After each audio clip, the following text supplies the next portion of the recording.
issues and challenges in the world than a torn Achilles. Stop feeling sorry for yourself. Find the silver lining and get to work with the same belief, same drive, and same conviction as ever.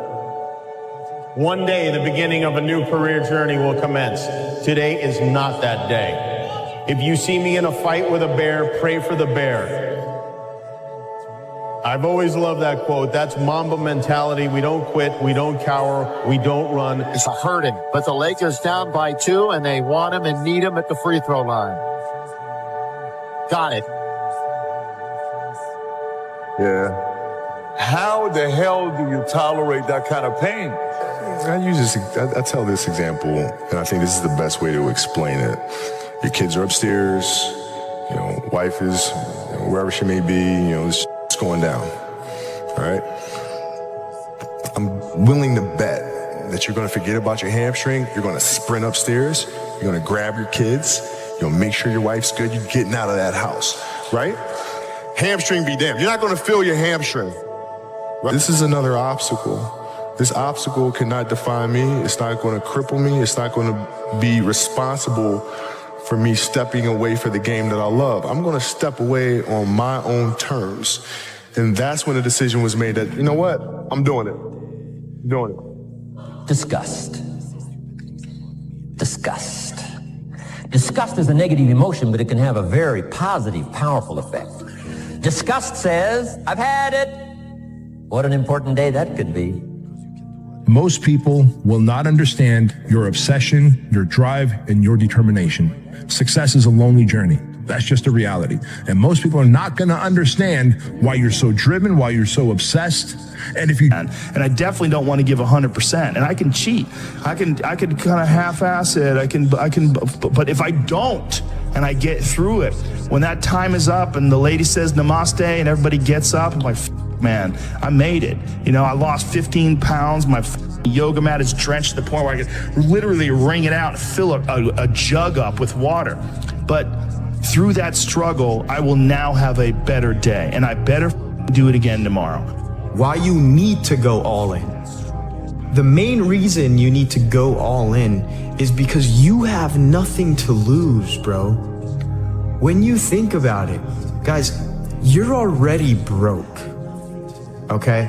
And we know that you're not going to save yourself rich. Okay?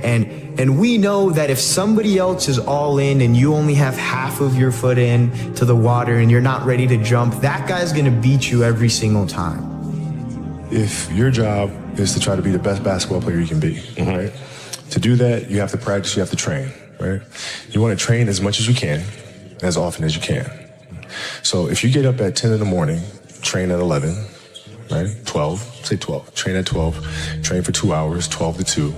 You have to let your body recover. So you eat, recover, whatever. You get back out, you train, start training again at 6. Train from 6 to 8, right? And now you go home, you shower, you eat dinner, you go to bed, you wake up, you do it again, right? Those are 2 sessions. Right now, imagine you wake up at 3, you train at 4. You go 4 to 6, come home, breakfast, relax, blah, blah, blah. Now you're back at it again, 9 to 11. Right, you relax, and now all of a sudden you're back at it again, 2 to 4, and now you're back at it again, 7 to 9. Look how much more training I have done by simply starting at 4, right? And so now you do that, and as the years go on, the separation that you have with your competitors and your peers just grows larger and larger and larger and larger and larger, and by year 5 or 6, doesn't matter how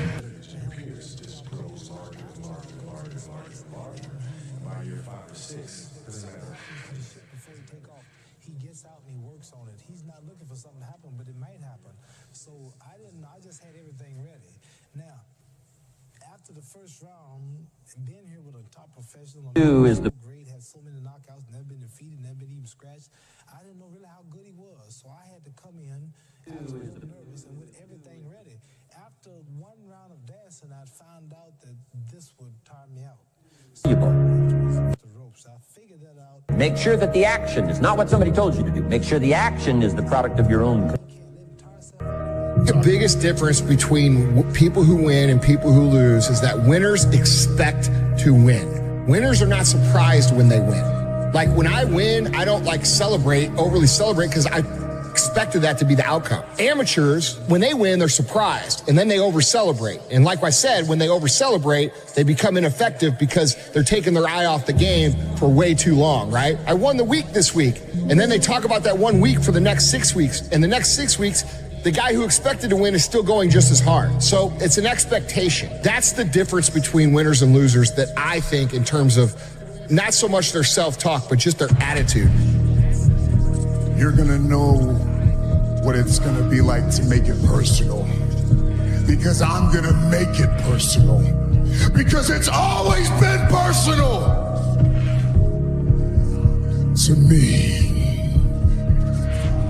You identify with this gift.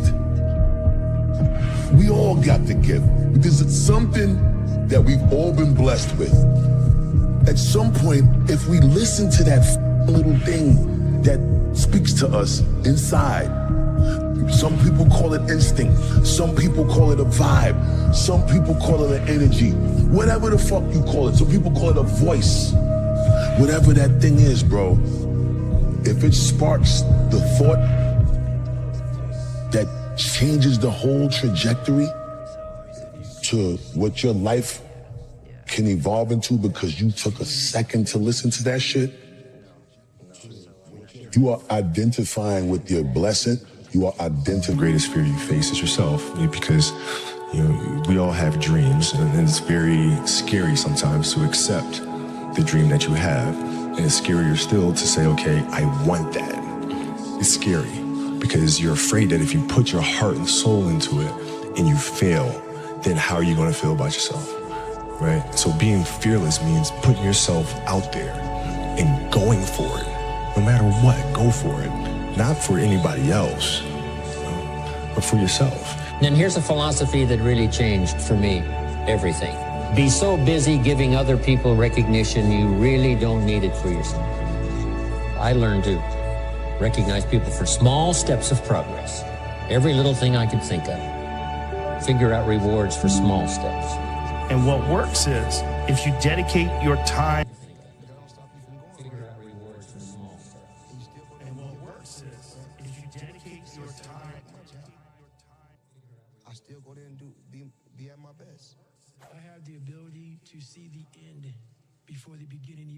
his concept was to think of it as you're a professional and you're getting these ideas from the muse. And this is what you do. You show up and you do the work, you focus on it, and these ideas will come to you. And that little voice becomes completely drowned out. And so you don't know who you are anymore. And you're afraid, particularly young people today. I mean, maybe it's always been that way, are so afraid of being different. They're so afraid of being odd. But look at all the powerful people in this world.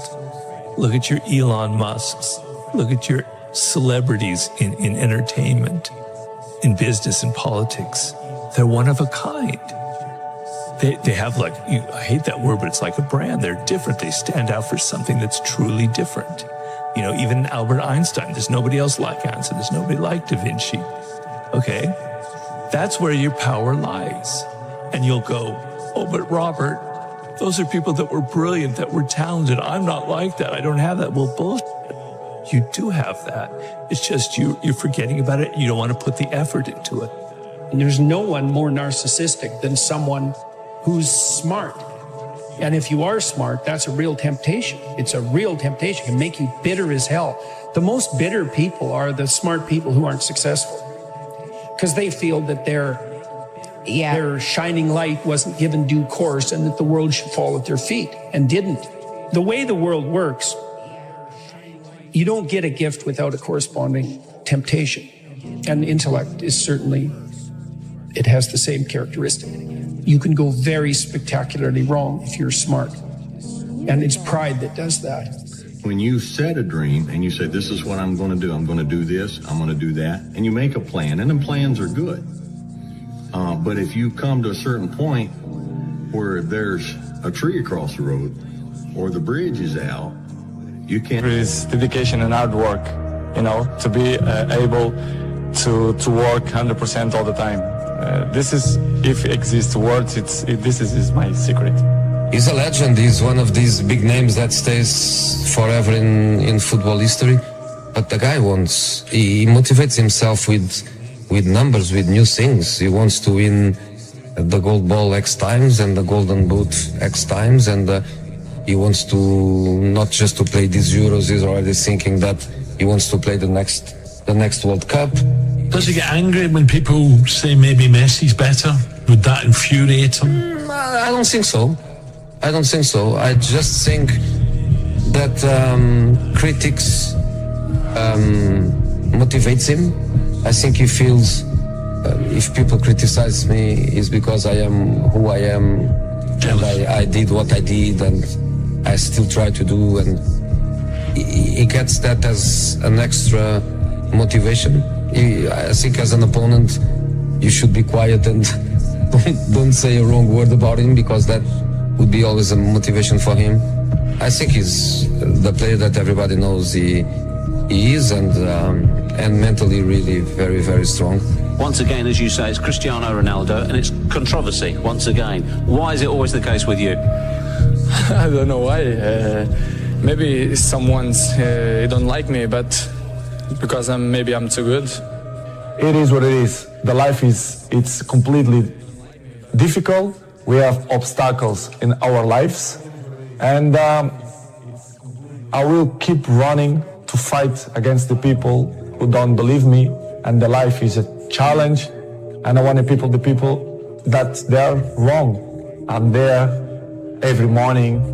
I do the same stuff. I'm probably the first ones to arrive and the last ones to go out. It's great. This is giving me motivation to still work hard and better in my job. But I have to say, to be in my shoes is not easy. But I'm not complaining. I just want to say that I'm feel happy. All this happened because of reason. The reason is I'm unbelievable inside the pitch. This is why the people have so much interest on me. Are you the best footballer in the world right now? I think so, yes. In my mind, I'm always the best. I don't care what the people thinking, what they say. In my mind, not just this year, but always, I'm always the best. I'm always going to say that, because I think we have to thinking we are the best in our area. So in my area, I think I'm the best. Is there anything that Lionel Messi is better than you at? It's opinions. I respect the opinions. Maybe in your opinion, Messi is better than me, but in my mind, I'm better than him. So it's simple. Is that rivalry a good thing? For me, rival don't exist. The meaning of this word is not don't exist. Rivals is in a war. This is it. We have rivals. In football, no. It's just a game. I think the numbers, they say everything. I don't need to say, I'm a minister of football, I'm a legend. The numbers say everything. So I'm very comfortable. Cristiano Ronaldo, those two just keep pushing each other on, pushing the boundaries of greatness. Exactly, and would they have been able, that's the question that I always ask myself, would they have been able to do this and keep this up, the relentlessness that they've shown without each other? If they was out on their own, no one else around, would they continue to have done this? That's the question. No, I think they probably do add to the motivation. Yeah, 100%. I think all the great sportsmen in the world have always had that someone else to feed off, and I think this is another great rivalry in football. They don't talk about it. Seems like there's a bit of a respect between them. They don't ever mention each other really, but they're just phenomenal to watch. And that people try and make comparisons of who's better, etc. Just enjoy them, man. How much has Lionel Messi pushed you to become a better player? I'm pushed to myself. I don't need other players to push myself. I just work since I was in sporting, so I push myself all the time to be the best. As I say many times, in my opinion, I'm the best because I think we have to think like that, not just in my job, but you have to think in your job you are the best reporter. And I'm thinking like that. If I'm not thinking like that, I'm not going to be stronger than I think I am. But you also love individual awards. They matter to you. It's part of my sacrifice, my obsession to win, to have success. You know, when I say success, it's I work for that. Talent is not enough. I dedicate myself so much that this is part of me. Records is part of me. I don't follow the records. The records follow me, which is different. Are you addicted to winning? Yes, I am. I'm addicted to the success. Because that's the thing that really drives you. Yes, I think so. And I think it's not something bad. I think it's good. It motivates me. If something not motivated, it's better, to stop. We shared this stage 15 years, me and him. I don't know if it's ever happened in football. The same two guys in the same stage all the time. So it's not easy, as you know. And of course we have a good relationship. We have that battle the last 15 years, which is good. He pushed me and I push him as well. So it's good to be part of history of football.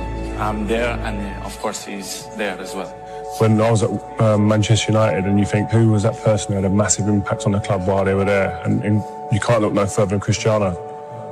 And you talk about mindset. I don't know a stronger, more determined, obsessed player that I'd share the changing room with, because he was just phenomenal. Why we don't believe that we can do it better? You have to believe, you have to be positive to try to change the things. They only give up to the guys who is weak mentally. This is why I mentioned in the beginning, you here, you have to implant that in your mind, that we are capable to change things. Well, my best words is dedication and hard work. To achieve this kind of things, you need to work hard and, be a great professional, be serious in your job. And this is what I try to do. Been a great debate over the last few years with him and Messi. But I think over the last 6 months, I think he's gone on to another level. I think he's out there on his own. The way he started the World Cup, the way he finished last season. How many times can we say it about him? His improvement, his attitude. And I think a lot of it is not natural ability for Ronaldo. As brilliant as he is, I think it's just sheer hard work, determination, desire, courage. He's got a lot of courage. Wants to get in there. He's brave.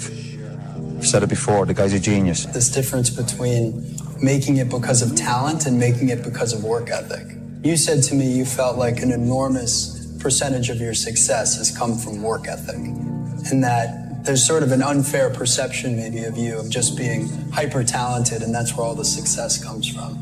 To be honest, I think both have to work in the same time, because talent without work is nothing, and work without talent is nothing too. So I think they both mix up. And of course I have two.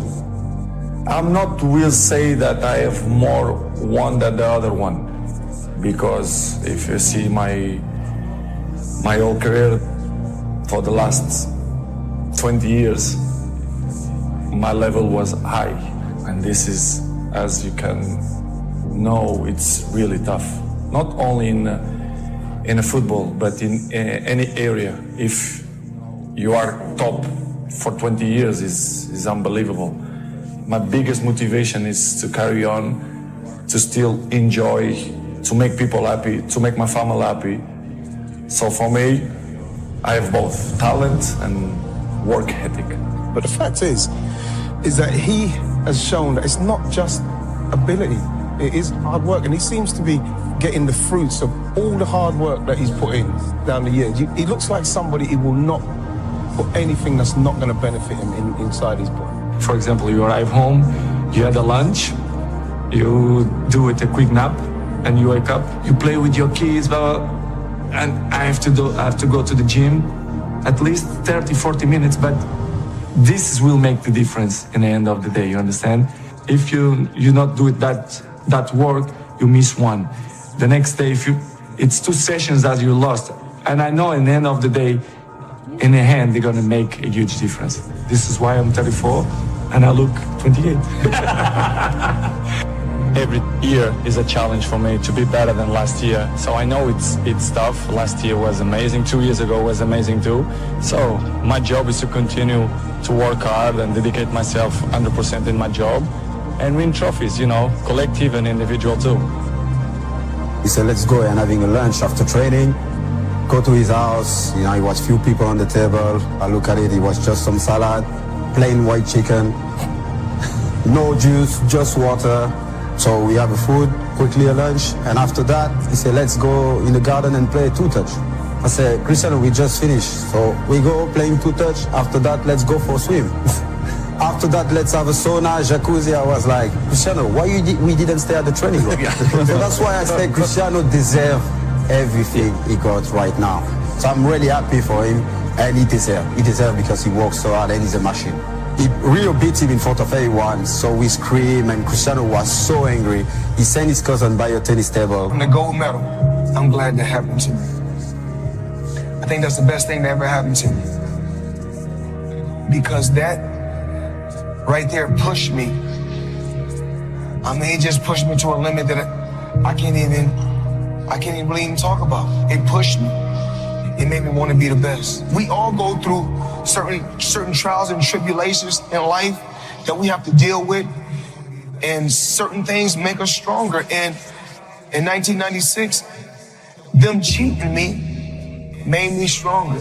If I had to do it all over again, I say do it the same way. You guys are recession-proof also.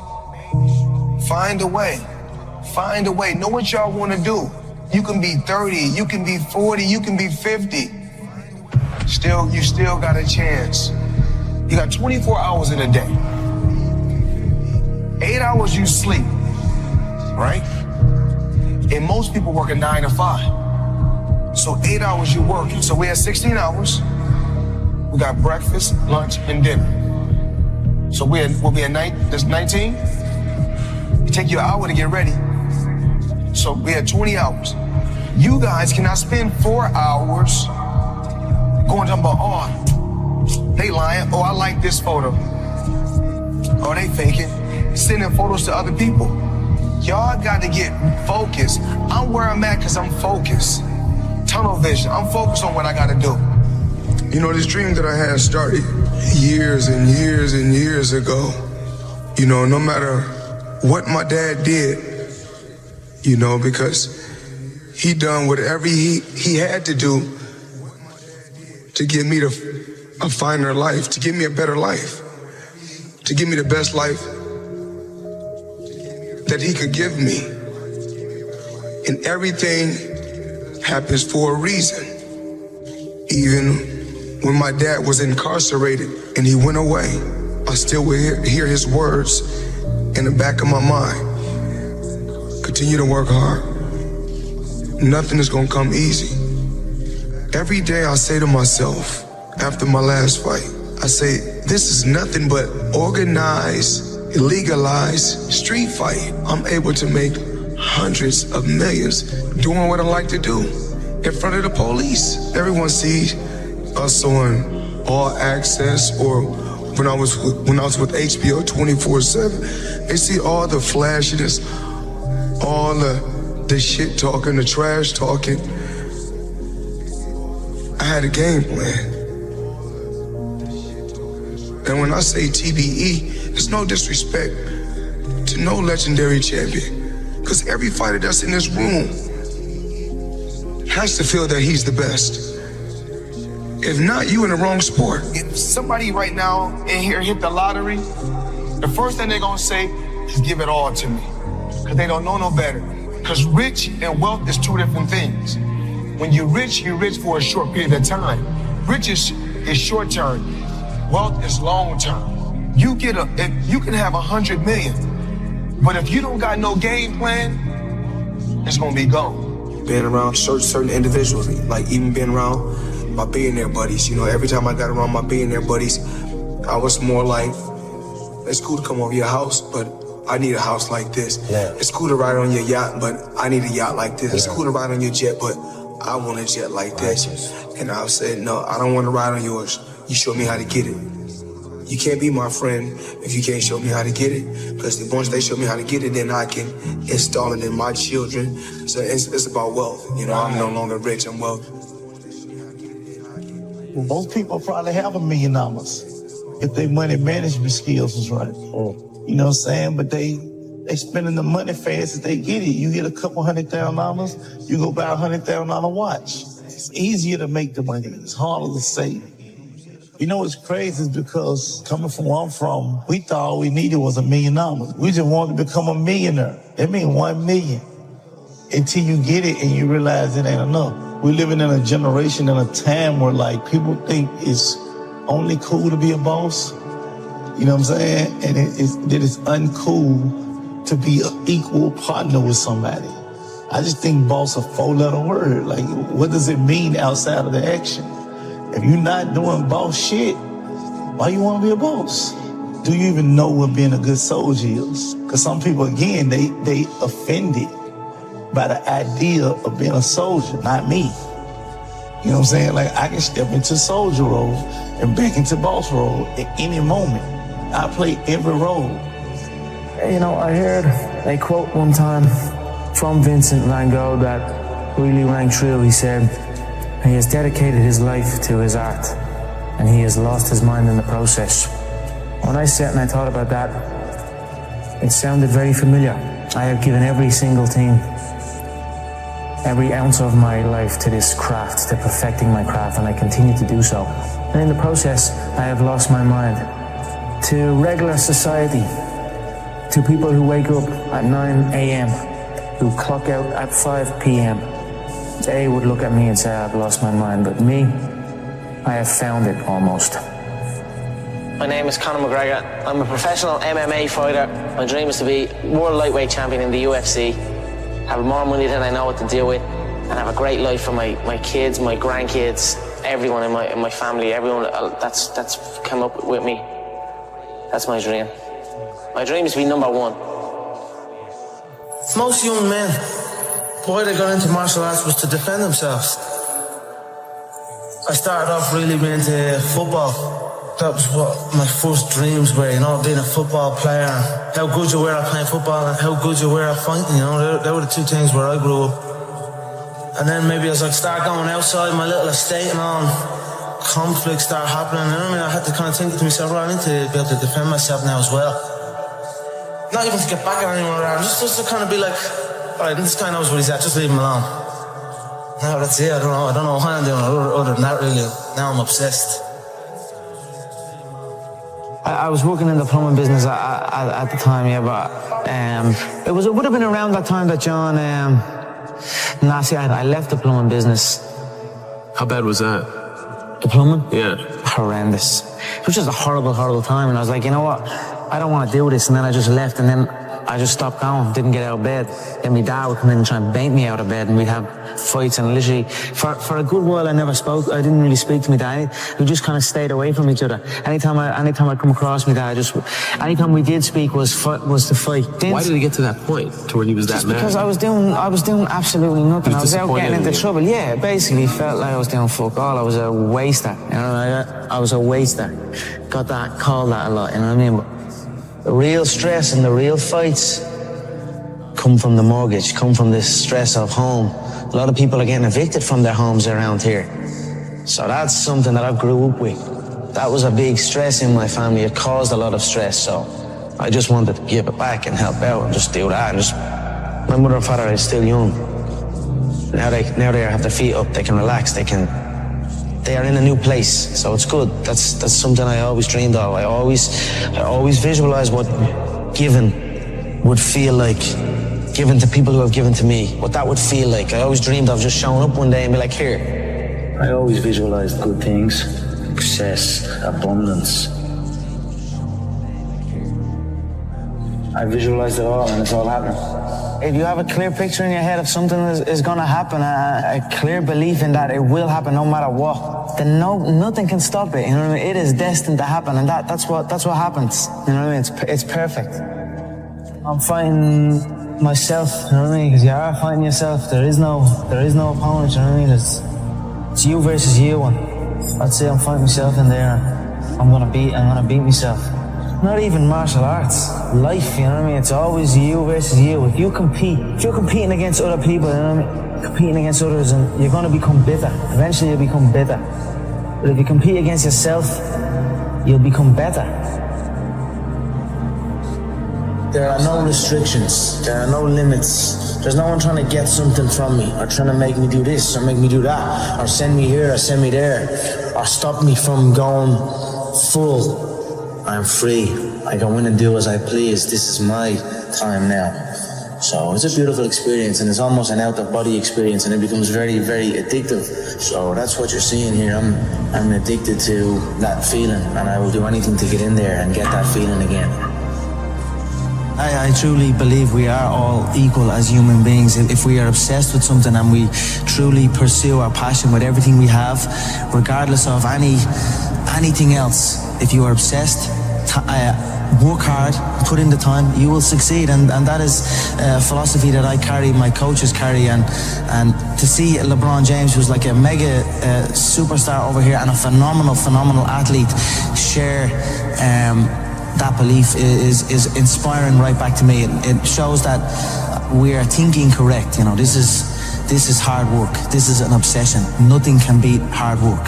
If you're doing something and you're not interested or you have no passion for it, you should truly follow your passion. I'm not doing this for this. I'm not doing this for fake acting and pretending I can, you know what I mean? Trying to give emotion to some guy that wants emotion from me for a shot. I can't do that. I don't do this for that. But I understand that it's a double-edged sword and you must do that. I do it for the competition, to step foot inside that octagon. I have that feeling of freedom. So that is why I say I don't feel pressure in there. I do not. I feel free in there. Sounds like you were the last person that would ever give an excuse why you lost. No, there is no excuse. You know what I mean? It's like I've been beat before. You know what I mean? I've lost MMA fights, I've lost boxing fights, I've lost so many fights in the gym, you know, I lose all the time, you know what I mean? So it is what it is. If you, any true martial artist will know, in order to succeed at this game, you must lose a fucking shitload of times, you know what I mean? You must lose many times, you know what I mean? So it is what it is. We all have we all have the same emotions. We have all won and we have all lost. It's a sport. It is what it is, you know. Just get on with it. Look to learn from it, you know. The day you stop trying to learn is the day you start losing, you know what I mean? So I'm always going to learn regardless of the result, you know what I mean? Win or lose, I will take something from it all. And you know the way people say you learn more from your losses and things like that. That is true. You learn a lot from your losses, but as well as that, you learn from your wins. People can say, let's say you beat a guy, and you're at the beating that guy. You're a winner now. You know what I mean? You're a winner. So now I get to take the foot off the pedal. I don't need to learn so much. I'm at the beating this guy. I'm a winner. You know what I mean? That's gonna stop you. That can take over people, especially in this game, when you're signed to the UFC and there's all media things going on and there's people looking for pictures and shit.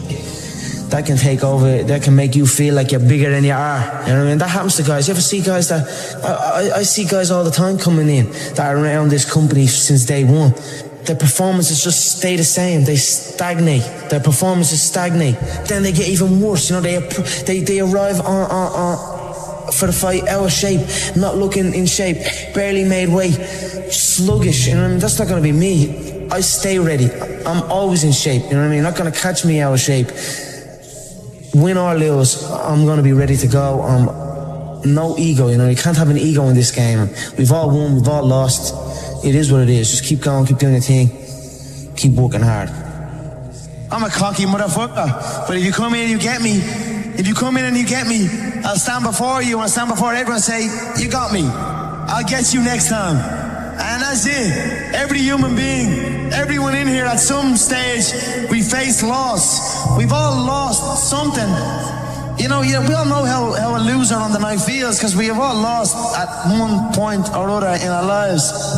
You need to stop putting your hand out. Everyone wants handouts. Everyone wants things for free. Or everyone, you know what I'm saying? You've got to put in the work. You've got to grind. You've got to go through the struggle. And you've got to get it.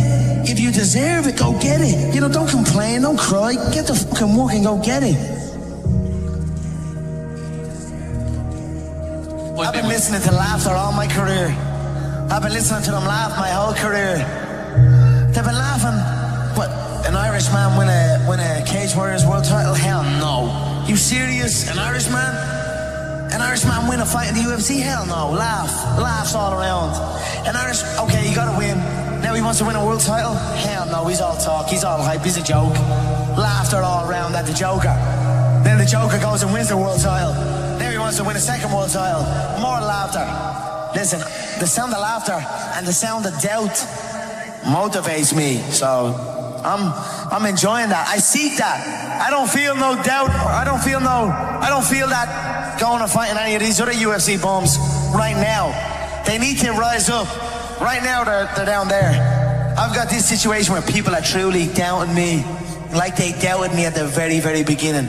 And that's motivating for me. That's what's going to drive me to the gym when I need to go to the gym and to put in that work to get that win. Stripping that all back to start your career, a man with a dream, training in the gym day in, day out. If somebody said to you, you'll have or you'll be as successful as you are now, what would you had said back then? I believe you. That's what I would have said. Because I did believe. Yes. I believed in it. I had very few people who told me that. I had a small group of people that would tell me something like that. Other than that, it was just me telling myself. Yep. So if someone came up to me and told me that all the way back then, I'd say you're right. I was a waster. Got that, called that a lot, you know what I mean? But and then when I start getting that focus and realize, no, I'm gonna make this happen. And then now that has happened, I'm making it happen. It's depressing times for a lot of people in Ireland. There's a lot of bad stuff going on in the country. A lot of people are struggling. Everybody's struggling. But now, since them seeing me chase this dream, it's giving them an energy, and I see a new lease of life in them. And that alone spurs me on even more. So it's all just a perfect storm that's happening for me. And that is why I have this tunnel vision, and that is why I'm willing to kill every single man in my path and get that belt, you know what I mean? Just to secure the future, for my family's future, you know what I mean? That's what I'm doing it for. Or I'm doing it because for the love of movement, and I'm also doing it to secure because I recognize that it will secure my family's future. So why not take full advantage? Something that I love can actually secure my family's future and make us live a good life for the rest of our days. You know what I mean? And it's not work. I don't work. I live. You know what I mean? I don't have a job. I just have a life. No matter what was going on, some deep situations, I always had the belief that I was going to get here. I was going to get to the UFC. I was going to get... Because I just knew I was different. I know I'm different than these people. I'm enjoying the fruits of my hard work. Nobody works harder than me inside the octagon, outside the octagon. I am a workhorse, so I'm going to enjoy the benefits of this life. I'm going to get myself a big mansion in Las Vegas. I'm going to get the soft top cars. I'm going to bring my whole team out. I'm going to spoil them and give them this life. We're eating good, we're living good. It's human nature. Some people will sit and take positivity from that. They will look at that and take inspiration and inspire. It will inspire them to go and push forward. That others will shell up and critique it and be negative towards it. But one thing is sure, those people will stay where they are. The people who take inspiration from it will rise up and also one day experience that life. So this is human nature. Some go one way, some go the other way. But I am enjoying my money, my hard-earned money that I have dedicated my life to. I can be a product of my environment, you know what I mean? If I'm in with the wrong crowd, I just kind of become wherever, you know what I mean? So that's why I like to be isolated. And that's why this has helped me coming out here and being locked in an apartment on my own, building back up my leg, going from rehab to home, because there was no outsiders. It was isolation, it was visualization, it was motivation, and it was dedication. There was nothing else going on in my life, you know what I mean? To get to the pinnacle, it needs to be like that. It needs to be no outsiders. It needs to be, you need to have your team and your focus, and that's it. I don't need friends that aren't involved in this game or that aren't on the same path, you know what I mean? Because it doesn't make sense. I know nobody can tell me that I move the same as any of these guys, because I don't move the same. I move differently. I move unique, and I know I move unique. Not only that, I speak unique. I act unique. I'm just different than these people. You know what I mean? So I dress unique. I dress unique. Whatever. I just feel different to these, on another level, on another playing field than any of them before me.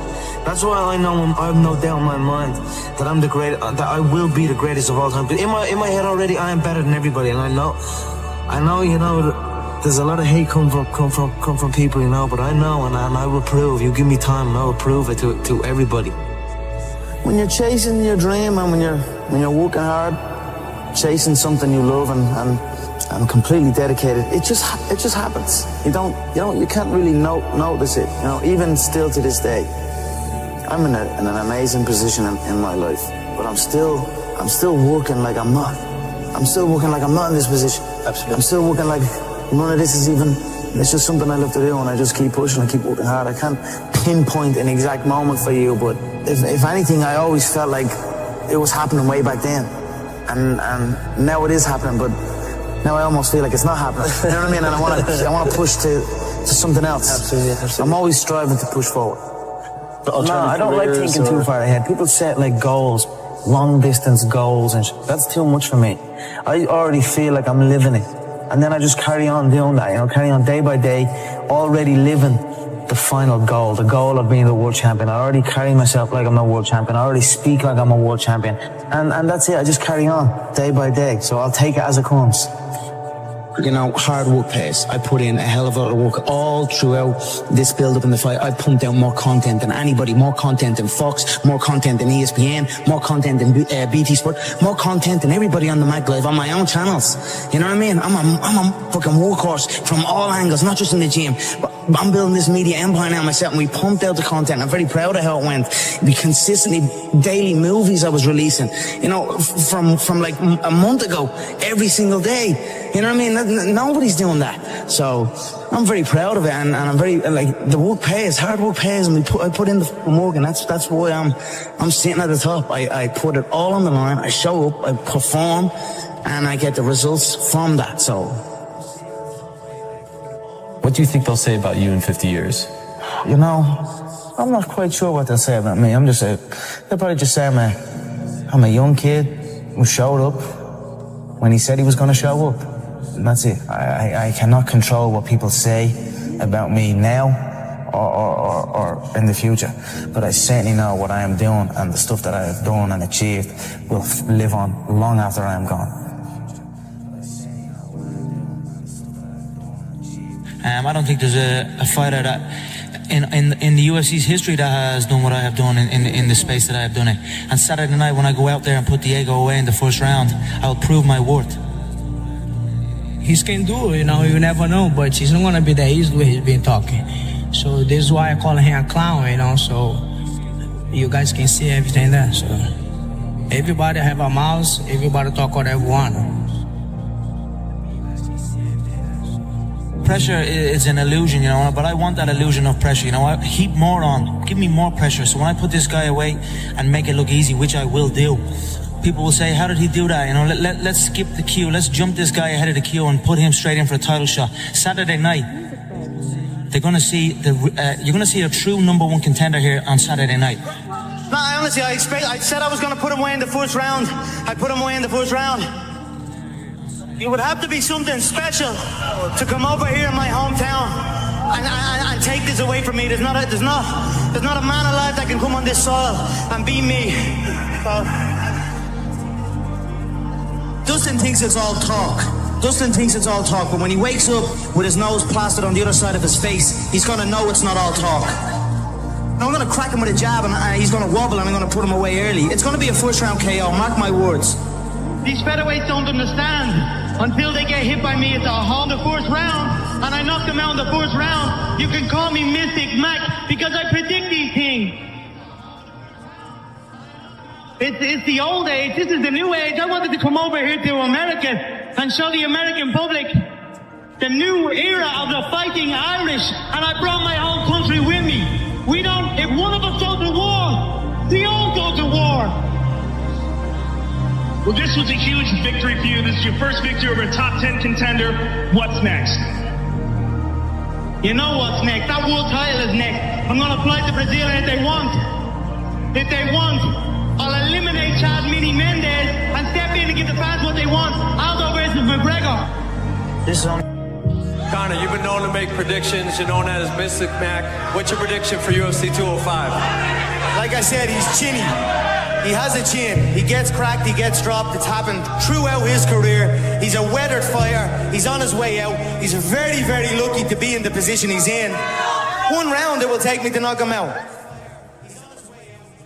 The gold belt is what I want. The 2 gold belts. I was two-way world champion in the previous organization. Now I'm on the big stage at the UFC. I want that featherweight belt and I want that lightweight belt.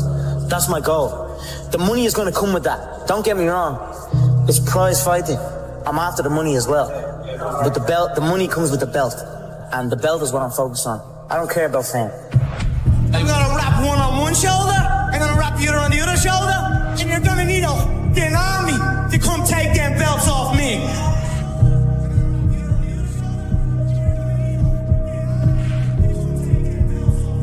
But I'm sure everybody here would appreciate the Mystic Mac prediction of how exactly you get this thing done. It's hard not to respect Donald right now at this stage, and he has my respect. And although there will be blood spilled, it will not be bad blood. And for the Mystic Mac prediction, it will be a KO. Let's test the overall mysticism of Mystic Mac, of the notorious Conor McGregor. You said under 60 seconds to Dustin Poirier. What is the strike that most often puts Dustin Poirier away in your mind?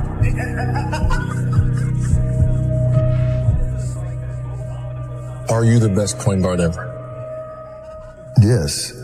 Steph Curry transformed from a skinny, undersized high school kid to a basketball legend. He completely revolutionized the game, just like Michael Jordan. He's the modern MJ, you know. Steph is a 4-time NBA champion, 2-time MVP, 10-time All-Star, and arguably the greatest shooter of all time. I'm wondering is it time to start putting him as the best player of all time? Let's take a look and listen to what NBA players and legends think of Stephen Curry. 08, 09, or whenever that little light skin came in the league, that's in Golden State. He single-handedly changed the no lead is safe. When it comes to influence, since I've been watching the game, the most influence on the game, and obviously we know what Mike did for the game, Steph and Allen Iverson are the two biggest influential guys in our game since I've been watching and covering it. Kids felt like they could be them. They were guys that was not always counted on. They were small in stature, and they just defied the odds. And now you have Steph, who's shooting over the Empire State Building. You know, it's just like those two are the two most influential. When you say their game, how they changed the game, and the kids, and like those are two guys that you just wanted to watch every single night. When you look at me and Steph, I just feel like we're able to do things out there that keeps the normal person walking down the street, gives them hope that basketball can be for them as well. You know, he's just able to do so many special things, and I could go on and on about Steph, but I love that guy, and I love Steph. Hey, you know, a legend in the game. He changed the game. When a guy changed the game, some way, somehow, you got to expand the Mount Rushmore. You know what I mean? Like, who says it only could be this many people? Like, Steph Curry changed the game. His face needs to be up there in the Mount Rushmore. Steph Curry is messing the game up. I'm on the internet now, see a bunch of little kids dribbling, shooting 100-footers. To get warm, to start the game. But he's doing something for them. He's giving them a chance. You know, Steph, it probably is the most influential player when it comes to little people. Yes. Right? Because I see a lot of little guards, like little kids. I'm going to these tournaments, they're doing stuff I can't even do. Right. Mm-hmm. And it's good and bad. I love Steph, man. I mean, the guy has completely revolutionized the game. He messed up the game in a good way, you know? You think he messed it up in a good way? Yeah. I think he hurt the youth because the youth just loves threes. And that's all they think about doing is shooting threes. You know, him and Clay and their whole team, I think, just changed the game in a good or bad way. Each other on the golf court. You didn't know what was coming. You didn't, because you'd never seen it before. I was there when he broke the record, right? The first record. And you didn't think, like, I think it was like 250 maybe or something threes. You didn't think that the next year was going to shoot 400, make 400 threes or whatever. They crushed it, but no one saw it coming. No one saw it coming, and no one truly knew how to stop it when they got going. That's why they won 73 games. When you came to the Garden and I let Raymond Felton's pride get in the way, and he had 50, I feel like that's when you decided you was just gonna rape the league. Bro, you know what? I ain't mad at you. That was the moment? Bro, I think so. Bro, Raymond said, Chump, no, like, stop letting dude do this, but he really be doing this to us. I'm like, the confidence is changing, G. He going back to Davidson on us, bro. Nah. You feel me? I'm like, he doing the shit that we was like, you can't do that in the league. He started doing it. I'm now. Yeah, you going too fast shooting that jumper now. That's too much. You ain't even holding it up no more. He was falling and shit. No, bro. Now he talking to the crowd. He pointing at fans. I'm like, Steph don't even do that. I really felt like in my heart, like we are birthing an animal, bro. Yeah. I really think of that moment. I'm like, bro, I think we ignited that confidence that came, because after that game, bro, he got very disrespectful. Yeah, he took off. He got disrespectful. He started trying shit. And then the next game, we play the Warriors at home, and this is 2015-16. And my first matchup is Steph. And I'm like, bro. Your man in front of you from the perimeter, bringing a big man away. And Curry hits a 40-footer. You know me. I walk in, I chest him up as soon as I get in the game on the inbound. I'm just pushing him. I'm like, yeah, you're not doing that tonight. Not on me, brother. About 36 minutes later and 42 Steph points later. That happens to a lot of people too. Yeah. I'll be in the locker room like, nah, this can't be what it's like. I'm taking my stuff out like this ain't it. And Steph Curry, I'm going to bed at 8 o'clock. Mom, don't call me. My girl, don't call me. I'm locked in right now. Every night. Yeah. It's honestly hell. Be honest with you, I'm not gonna lie to you. I mean, the way he moves without the ball is the worst part. But just the way he moves without the ball, it's honestly their system too. It fits him to perfection. You literally can't ever relax. And I remember game 1 and 2, chasing him and Clay around, and I couldn't make a shot. Everybody's looking at me like, why can't you make a shot? I'm like, I ain't got no legs. But his approach to the game too is special. Just the way that he, sees the game and the way he goes about the game. It was a lot of fun to play them. Obviously happy we won. But it's hell to guard him. They're actually understanding how to play with him now, like how he operates, how he moves when he gives up the ball. It continues to just run in circles until you fall asleep, and then he shoots it from 30 feet basically. It's borderline at times. It's unguardable. He's tough, and I'm a part of the losing side of history, but I remember watching it, bro, and I was like, yo, he was absurd to watch. Then I played against him, I was like, he's different, bro. He's different, bro. But Steph Curry is the most impactful player on a team in the league. Because the gravity. Bro, you have to guard him as well on the ball as you do off. Like, once he gets off the ball, you're probably more scared of him off the ball than you are on. He's the modern MJ. I used to see this playing with the Bulls. Half the crowd's got, red 23 jerseys on, and, now half the crowd's got blue and yellow 30 jerseys. Steph is... he transcends the game. He elicits an emotion from people. I think because he's so awe-inspiring with his play that no matter where we go, there are people who are cheering for him and can't wait to see him perform because we've never seen anything like him. Michael did everything in the Air Jordan. He revolutionized the game. He changed the way we thought. The baggy shorts, the black socks, obviously the Air Jordans. Stephen Curry has taken shooting in the art form of it and moving without the ball to a different level. The first thing kids do, they know they can't dunk and fly like Michael Jordan, but they all believe they can shoot like Stephen Curry. And that's the first thing they do is start hoisting up threes to try and be like their hero, Stephen Curry. So you have heroes to most in Michael Jordan, and you have a lot of heroes in Stephen Curry. I see the comparison. And it's like, that's how we feel with you. You know what I mean? And Evan, you can kind of speak to it in terms of like the funny story where it's like, you hear those MJ stories, you see people on the bench. Like, when I watch him and he do stuff, I watch the other team bench. Dudes be like, oh!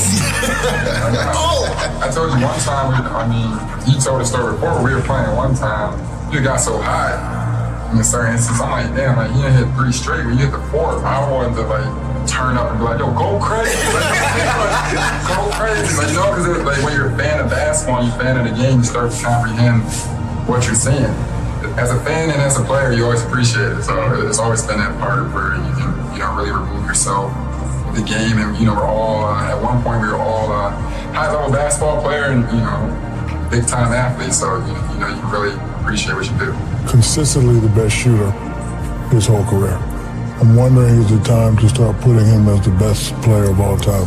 Best player. I'm saying. Oh, you put him over you? In the conversation. I'm asking you. Yes. You put him over you. You yourself put Steph Curry over you. Yeah, this is why he's my favorite player. Cause I'm not saying favorite. He might be my favorite too. I played 20 years, watched 20 years before that.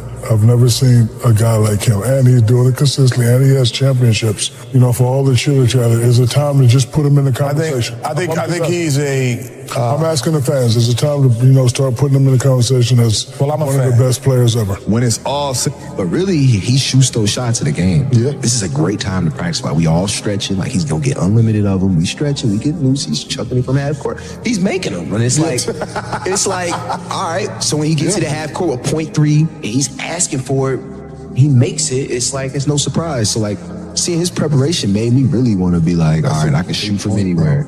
1 second on the clock before halftime. Right. We have the ball out under our own basket, 94 feet away. He looks at the defense. He catches it, and he flings a shot 90 feet that actually comes kind of close, goes against him in the scoreboard. Yeah. That's a missed three, right? He takes these shots every game. When I played, and like most players, you get that ball, it's like, maybe you take a dribble, like, I don't think Big move. Yeah, throw a grenade everywhere. This guy shoots every one of those shots. And I think part of it is he's one of the greatest showmen that I've ever seen. You love to do something that nobody else does. And it took me a while to learn that. Our first year together, you were taking some of those threes, and I had the voice of every coach I ever had saying, "That's a terrible shot. That's a terrible shot." Right? And then I realized that's part of your superpowers that you love to put on a show. It also wins. This is not just doing crazy stuff for the help. This helps us win. Greatest shooter we've ever seen, hands down. The shots that he makes is by far some of the toughest shots I've ever seen taken. Wow. Let alone crossing, let alone made. Exactly. Crossing over behind the back, just letting it go, turning around, just running the other way, and then ain't nothing else to be said. When I let this thing go, don't go for the rebound. We need to get back. And that's extreme. I mean, not only is it extreme confidence, but that's a talent, man. That's a talent and a half. His dad is obviously arguably one of the top 15, 20, depending on what are you going by as shooters. But for him to make all of those shots off the dribble, pulling from half court, that shot he made against Oklahoma City 2 years ago, across half, ridiculous, crazy. Well, but him getting it. Steph is listening to Steph's workout, and I know how OCD you are. People don't understand the amount of energy that he has to use every single day. It's next level. Even for athletes, even for guys that do this for a living, you're like, this man has to run around for 48 minutes every single night doing what he does. You don't see that coming. And so it's a compliment to those guys to figure out an equation that no one ever has. And they just dominated with it. The year Steph hit that shot in the corner in New Orleans, I was part. I saw that live. I had 16 points in that game. I saw that live. The chef, bro. That's when the chef started taking over. That's when he was like, hey, LeBron is LeBron, but hey, I'm here. It's because Steph is so random. You can practice it, but you don't know what he's gonna do. There's no rhyme or rhythm to because he reading you. Steph is right behind Magic. I can't put anybody else ahead of Steph but Magic. Oh my God. Ever see another Steph Curry? I think this is truly a one-off. He's been a game changer. I mean, Ray Allen probably is getting 3 to 5 a game, whereas Steph is probably getting 10 to 15 a game. So I don't see any players in the league that can really change this landscape unless him and Clay get on separate teams. And to see that he do not get the respect that he deserves from the way that he plays the game of basketball. He's not just a great shooter. He's not just a guy who handles the ball before the games and pregame. He plays the game at a level that I haven't seen anyone play the game. Steph's done economical. Steph's unbelievable. I can't believe the kind of shape he must be in as fast as he runs. The whole game, every game. That was said. Yeah. That's what amazed me playing him in the finals. You know, one of the things I said over and over in that series was like, I know they're running fast, but you got to run fast too.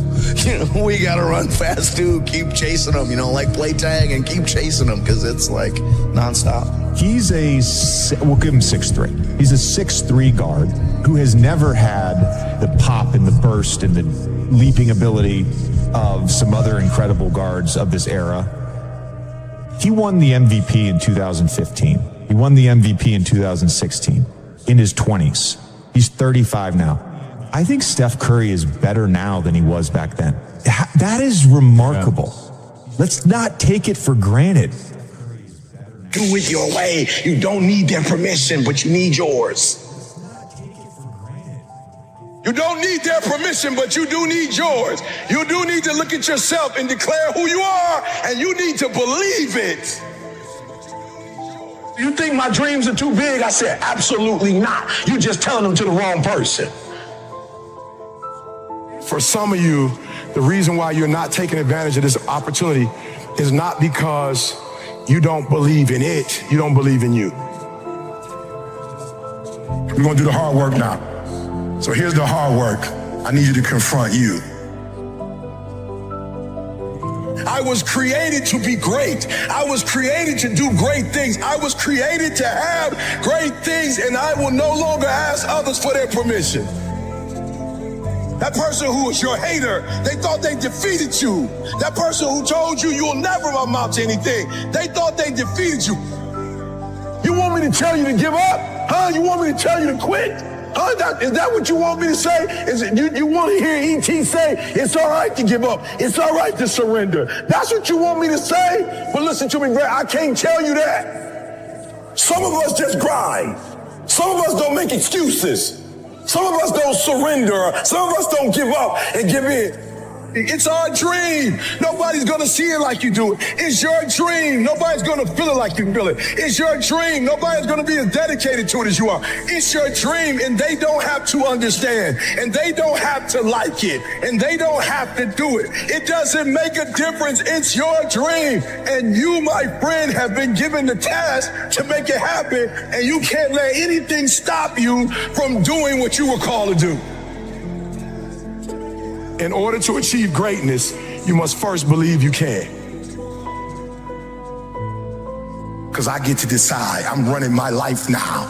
I'm finally in control of my life. I'm finally the boss of my life. Are you ready to be the boss of your own life? Are you ready to be in control of your own life?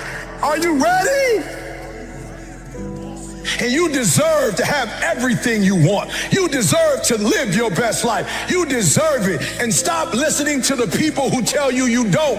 Kill the noise. What do they know? What we do with the pressure is we say, I gotta take it to another level. Once you start questioning yourself, you already lost.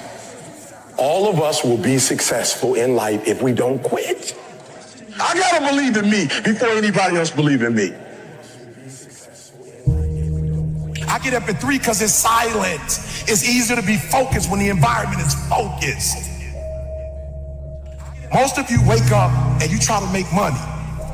Listen to me. If you would make you, money would come to you. Okay, you missed that whole thing I just said. If you would make you a better person, you'd make more money. Now, watch what I do. The way people spend their money or treat their money is how I treat my time. All right, let me explain what I mean to you. I make sure that every single day in that 24-hour period that I'm getting a whole bunch of wins. So I'm supposed to be doing this at this time, doing this at this time, doing this at this time, doing this at this time. The problem with most of you waking up and you worshiping money. Man, I was in the back with Cole. Cole was like, E, I got this opportunity for you. I got this opportunity. I got this opportunity. When you become number one, you have to chase opportunities.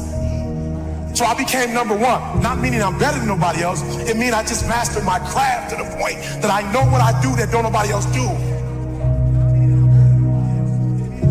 I know that I have a way of doing in this industry what nobody else does, and I've picked out in this industry, I've crafted out my own room. And your problem is you at 50% knocking on doors trying to get the result, somebody at 100%.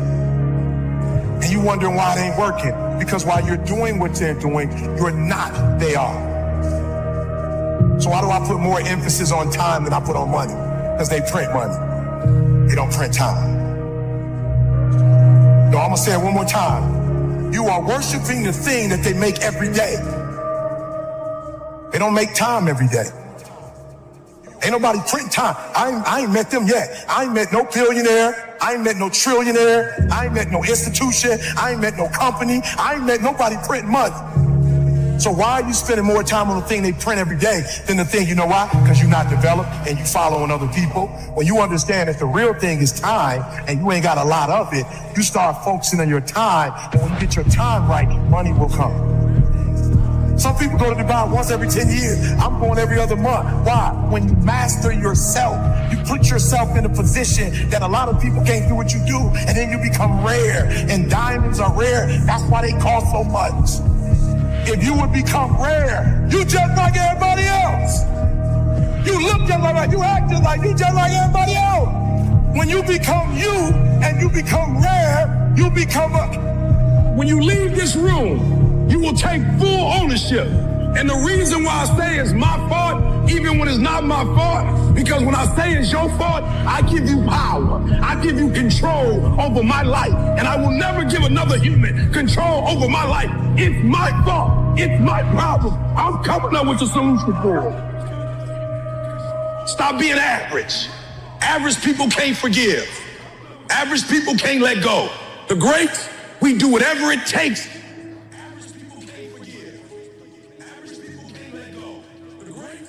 Those who have a why can bear almost any how. How did I become number one in the world? Found out my wife had multiple sclerosis. They told my wife, listen to me, y'all. My wife's so beast mode. They told my wife she had MS, and she's like, bet. Then they told her she had to quit her job, and a tear came out of her. The doctor said, you don't have insurance? She said, yeah, I got insurance. She's looking at her like, why are you crying if you got insurance? My wife's identity is in her waking up and working every day. She went to school to be a registered nurse. She went to school to do breast and cervical cancer. She didn't want to be at home. She didn't want to be no home wife. She literally went to school to be a nurse. She loves her job.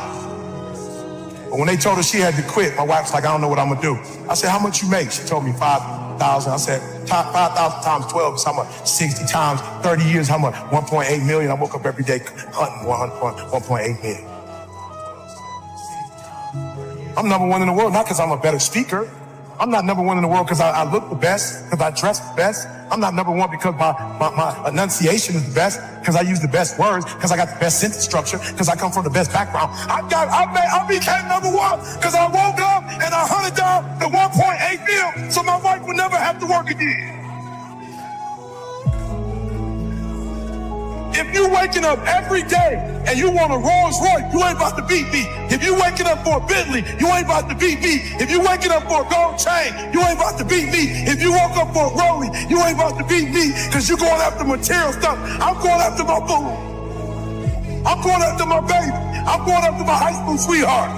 I'm going after my kids so they can see their mama and their mama don't die. I'm making sure their mama don't get in a wheelchair if I can help it. If their mama don't lose her sight, if I can help it. If her mama don't lose her memory. So I started studying MS like I had it. I started studying MS. Your problem is you're not studying this product like your life down on it. Like your life depend on it. You playing with this product. You know what? You like the people that work for me that want to check and they never end up getting it. But the people who work for my company act like they own it. Wake up every single day making sure she don't have to go back to work. So watch this. I started studying and I found out two things. One is stress. So I had to take her out of a stressful situation. And then the other thing was vitamin D. And I literally, people say, bro, why you moved to Southern California? Because my wife got MS. I literally typed, what's the best place in the world for vitamin D? Southern California. What's the best temperature in the world in the United States of America? San Diego, California. It don't go 99, 100, and then back down. It's right there. I said, San Diego, I'm hunting down. You're moving to San Diego. Why? I don't care about San Diego. My wife.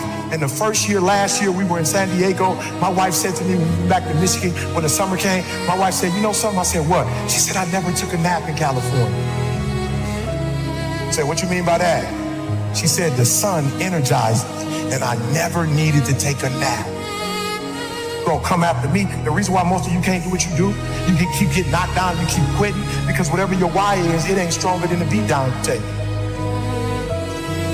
Whatever the beat down, whatever life is throwing at you, whatever punches is blowing, whatever's happening, it ain't deep enough for you to wake up. Like you getting punched and you feel that pain and you like, ain't no need to get up. No, and I feel you. You need to stay down.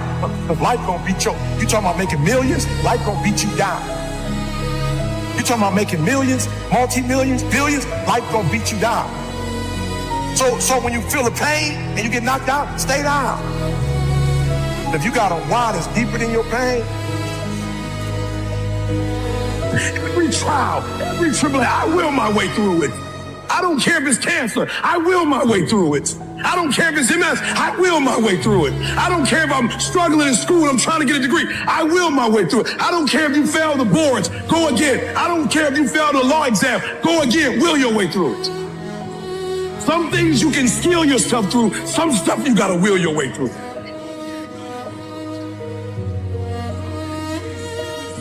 without a vision, there's no direction. Without direction, there's no progress. Reason why you're struggling getting up, because you don't have nothing to get up for.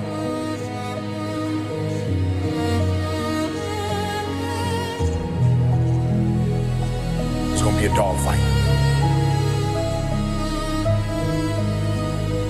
I would love to tell you that on the road to success, everything is gonna work out. It's not.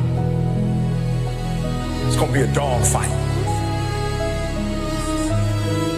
On the road to success, I lost 5 aunts to cancer. It's a dogfight. In the midst of my business, I lost aunts. I had to go to funerals. We had to get on a plane. We had to drive. We had aunts that are close to my age who died, who didn't have insurance. We had to raise money. A dogfight. I had cousins shot in stores, execution style, shot back of the head twice. It's a dogfight. Like, you don't see that on YouTube. You don't see that on my TGI. It's a dogfight. My wife, 3 years ago, 7 legions found on her brain. It's a dogfight. It hasn't been easy. It's a dogfight. It hasn't been, the road hadn't been success. Like, it's just a paved road, and like each he go this way, it's been rough. It's been crooked. It's been hard. But I've made up in my mind that I will get a reward for the pain that I go through. I will not stop in the middle of the process. I will not be defeated. I will not be destroyed. I will take everything that happens in my life, and I will allow the pain to push me to greatness. You will not break me. You will not stop me. You will not defeat me. The only way I lose is if I quit. It's going to be a dogfight. And so if you're ready to quit, then don't get started. If you're ready to quit, don't get started. If you're looking for this easy path, don't get started. If you think they're not going to close the door on you and say no 1,000,000 times, don't get started. But every time they close the door, I just get excited. Why? Because I am not a no. I'm 1 yes away. I'm 1 yes away. You can't keep telling me no forever. You can't keep denying me forever. This type of energy, this type of passion, you can't stop it. You can contain it for a while, but you cannot stop. This is life. And you can't defeat me. There is not. You don't have enough power. You don't have enough energy. You don't have enough strength to stop this. Contain it for a year, you might. 2 years, you might. You do not have hate, does not have enough energy to destroy love. You cannot destroy this. It didn't happen to me at 19. It didn't happen to me at 20. It didn't happen to me at 30. It happened to me at 40. After I had been through all the pressure I thought I could go through. Life said, you finished with all the pressure? I said, yeah. They said, let's bring on the heat. And then when I went through the pressure and the heat, y'all, I thought it was over. The Creator said, now you ready to get cut? You say you wanted to be great, son. You say you wanted to travel the world. You say you wanted to help people, inspire people. Hey, you gotta be a diamond.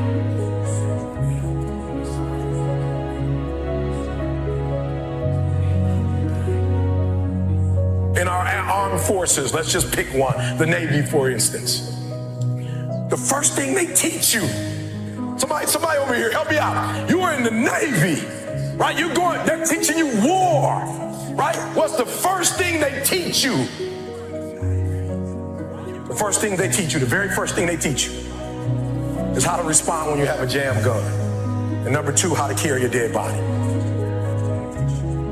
That's the first thing they teach you. They don't teach you how to defend yourself. They don't teach you how to swim. The first thing they teach you is when your gun is jammed. The first thing they teach you is a dead body, how to carry a dead body. And somebody tell me, why would they start you there? That's the worst case scenario. That's what you're not prepared for. That's what you're not thinking. You're not thinking when you go out there to defend yourself that your gun is going to jam. You're not thinking when you go out there that your boy gonna get killed and you gotta drag. You're not thinking that. So listen to me. It's not hardships that hurt us. It's not my cousin getting shot twice. It's not my cousin spending 50 years in jail. It's not my dying of cancer. It's not my wife being diagnosed with 7 lesions on her brain that will break you. What will break most people is you didn't prepare for that. So when you put all your little goals and all your little dreams together, it's not the thing that broke you. It was you never even thought about the fact that you could be broken. They say it's going to be a dog fight. And if you soft, this ain't that you want to get out now. This is where you're like, I quit. But if you're willing to say, I'm not going to quit, guarantee you whatever success you want to have, you're going to have it. You will not outgrind me. You won't outgrind me. You can be smarter than me. You won't outgrind me. I'll get up at 3 o'clock in the morning and do videos. I'll do a video at 3 o'clock. I'll do a video at 2 o'clock. I'm putting out so much doggone content, they can't keep up. They smarter than me. They better than me. I admit, I got a GED. I ain't the smartest person in the world, but I get up and do this for Dee Dee. I do this every day for Dee Dee because of what Dee Dee did for me. I do this for my kids. My daddy wasn't there. I do this for my family. You can't stop me. The reason why some of you can be stopped is you're doing it for yourself. And guess what happens when you get tired? When you grinding, grinding hurts. Grinding is a sacrifice. Grinding costs. When you're grinding and your body tell you hurt, when you're doing it for you, you stop. You never prepared. You never prepared for worst case scenario. And the reason why ET is standing here, because I prepared for it. If you know anything about me, I still lay on floors. I still eat chips off the floor. I still do some stuff that to most people is crazy, like, E.T., why would you do that? Because I'm always prepared that we may not live in that house one day. One day something might happen, and we might have to go back to that. And if I have to go back to that, it's not going to break me. The thing we covered the most, that for a diamond to be produced, it must first go through extreme heat. Extreme heat. Extreme pressure. Are you hearing what I'm telling you? For a diamond to be produced, it has to go through extreme pressure, extreme heat. And if that wasn't enough, what makes a diamond is the cuts. So you are put through, if you want to be a diamond, you must go through extreme pressure. If you can't take pressure, then you're not a diamond. After you go through all the pressure you thought you could not handle and you think it's over, then they turn on the heat. Of all the stuff I've gone through in my life, eating out of trash cans, sleeping in abandoned buildings, the worst thing that ever happened is when I went to the hospital and they told me my wife had a chronic illness and she might not be able to walk one day. People say, E.T., ask CJ, it never broke me. Why? Because I've been broken so much. Defeated so much. I've been disappointed so much in my life. But I know what it feels like and I can handle it. It's your turn. You shouldn't feel guilty. It's your turn. It's your time. You've blessed everybody else. You've set everybody else for success. You've compromised you for them, and look where you are. It's time for you. And so for a lot of you, you're not doing nothing because you don't have any purpose right now. You don't have a sense of purpose. You're not waking up for nobody. And I need you to get that engine. I need that drive because you know what to do. You're the right person to do it, but you just can't seem to get out of bed. You can't seem to do what you're supposed to do. Every time you come up against a trial or a tribulation, you let it stop. You got to find your why, and your why is what's going to start you. And the problem with some of you in this room, you don't have no drive. You ain't got nothing pushing you. You ain't got no reason for waking up in the morning. You ain't got no reason for pushing past that pain. You have no reason. You better find one before you get out of here today. You better go inside. You still looking outside for the stuff that's already inside. You still looking for someone to save you when you already your superhero. You looking for some information from somebody when you already got what you need in your head. It's just time for you to get up and be the best version of you. It's not an option. And the reason why some of you are not where you're supposed to be, you've given yourself an option. You've given yourself an out. You've given yourself an excuse. You've given yourself room not to do it, but you have what it takes. Give me some energy. I can. I will. I must. Come on, I can. Come on, I will. I must. I can. Let's go, let's go, let's go. Let's go. I can means I have the ability to do it. I got what it takes. I have the ability to do it. I will. I have the willpower to make it happen. I must. My wife needs me. I must. My son needs me. I must. My daughter needs me. We can, we will, and we must get through this. Let's go.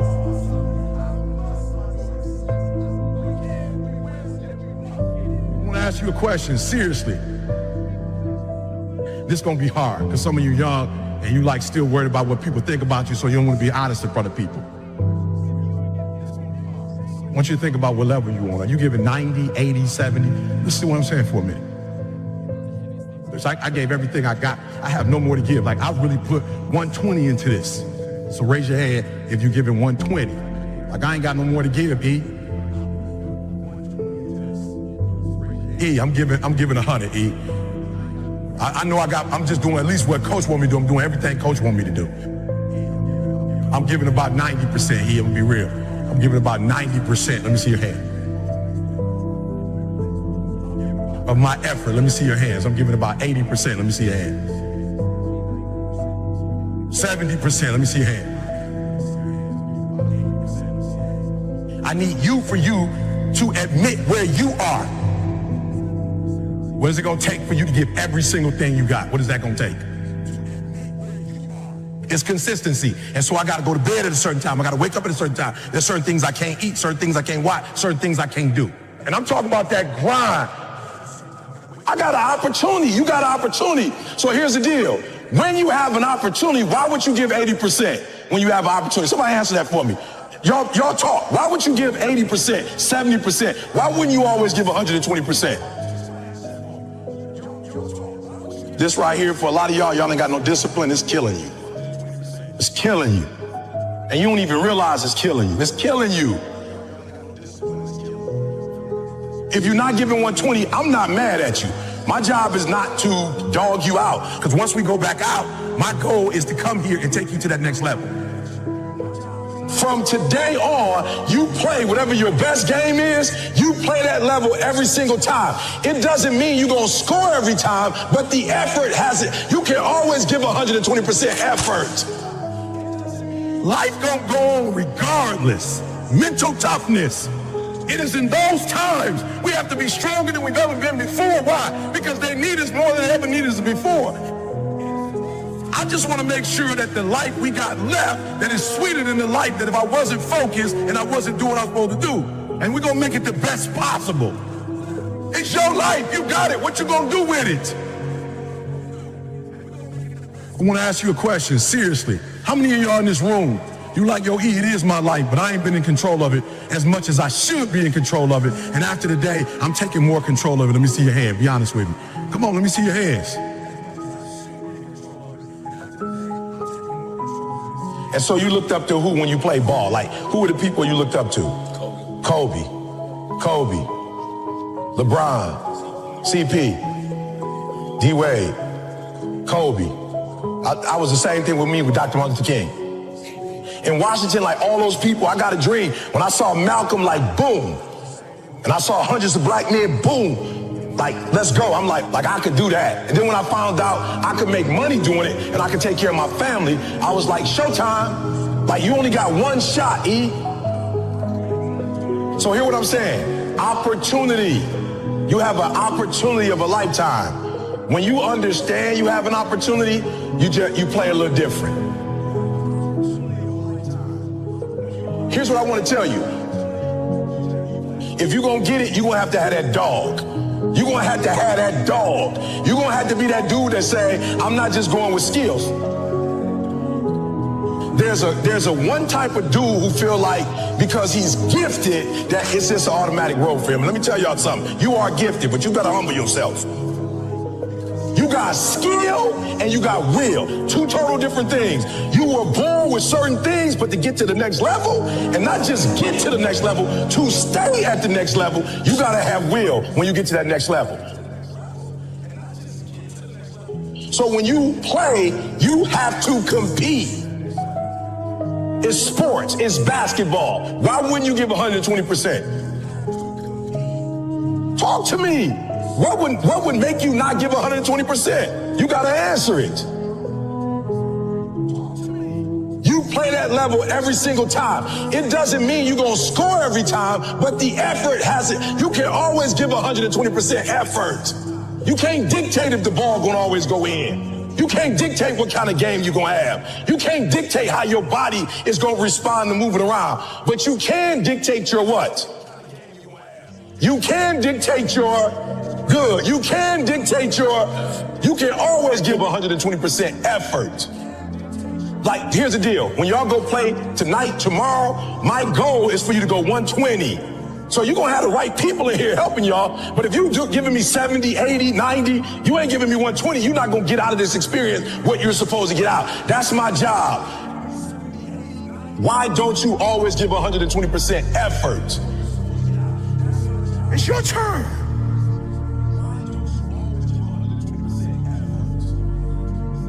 I don't belong in this room. I remember the videos had already been out.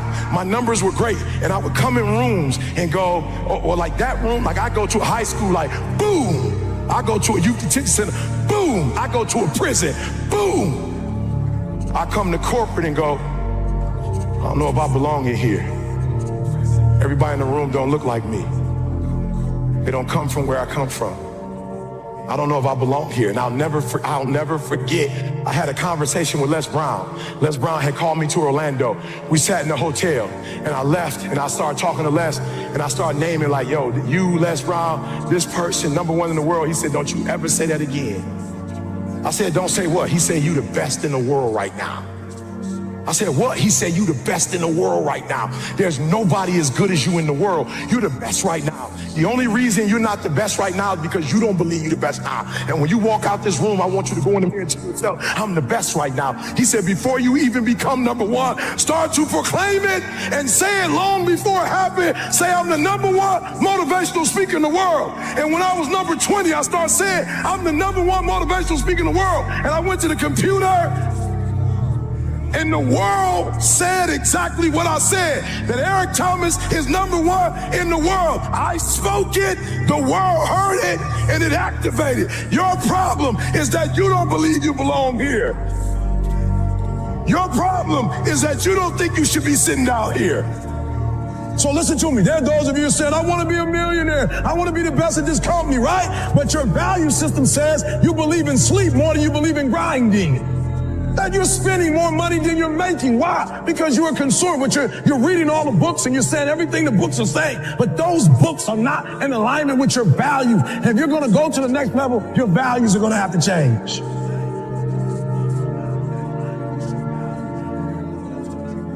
When I believed that my voice was needed in this world, when I believed that I needed to be on the stage, not for myself, but to speak to a group of people who come from where I come from, a working class, who don't know what it's like to make millions and millions of dollars, who don't understand what wealth looks like, that I needed to come in the room with a single parent mother, with a father not in my life, being homeless and a high school dropout. Only somebody who comes from where you come from can tell you you belong. And I had to get my butt on stage because there's some folks that Les Brown can't reach. There's some folks that Tony Robbins can't reach. There's some folks that only I can reach. And so I need to be on the stage with them, doing what I was called to do. But what you cannot do is you cannot quit during the process. You cannot give up because it ain't what you see. You cannot give up. Champions keep going when they don't have anything left in their tank. When you want this thing as bad as you want to breathe, that's when you find a way.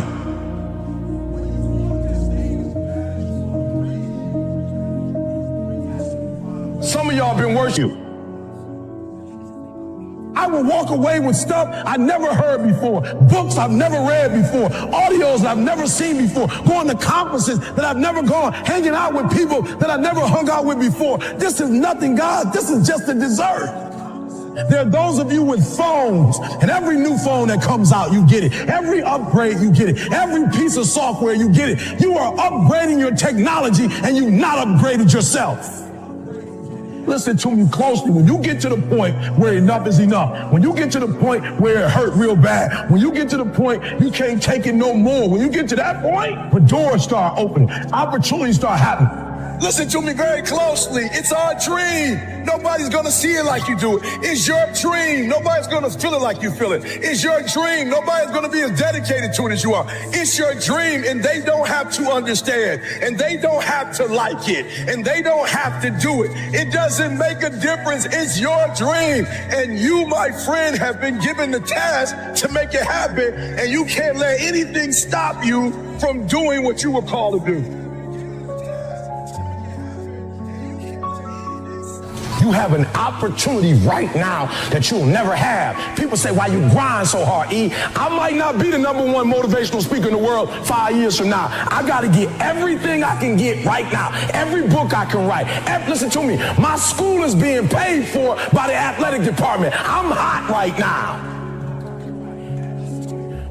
A real man in the dark, when nobody's watching, he putting in work. A real man, when coach ain't even watching, he's studying film on his own because he loves the process. Because day after day after day, grind after grind after grind, airport after airport, driving mile after mile. E.T., aren't you tired? Yes, I might be, I don't know. E.T., aren't you ready to take a break? Yes, I might be, but listen to me, I can't. Why? Because I grind for Jalen. I grind for Jada. I grind for Dee Dee. I grind for my mother. Are you hearing what I'm telling you? I grind for Vanessa. I hustle for, so the days I want to hit that alarm clock, I think about my why. I can't quit. My son, $25,000 a year. I can't stop. He counting on me. My daughter, I can't quit. I can't stop. I can't get tired. I can't give up. I can't give in. My mama counting on me. My wife is counting on me. Yeah, I might be different, but I am brilliant. Yep, I might be loud, but I am special. We can go from being homeless and high school dropout to having PhDs, writing books, and becoming the voice of a generation. We can do whatever we believe we can do, and we don't need anybody's permission to do it but ours. I am phenomenal, and I don't owe anybody an apology. I am going to do great things, and I don't owe anybody an apology. I was created to be great. I was created to do great things. I was created to have great things, and I will no longer ask others for their permission.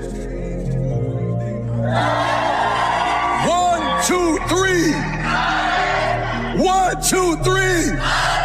1, 2, 3. 1, 2, 3. 1, 2, 3. I am great. Listen to me, and I don't owe anybody an apology.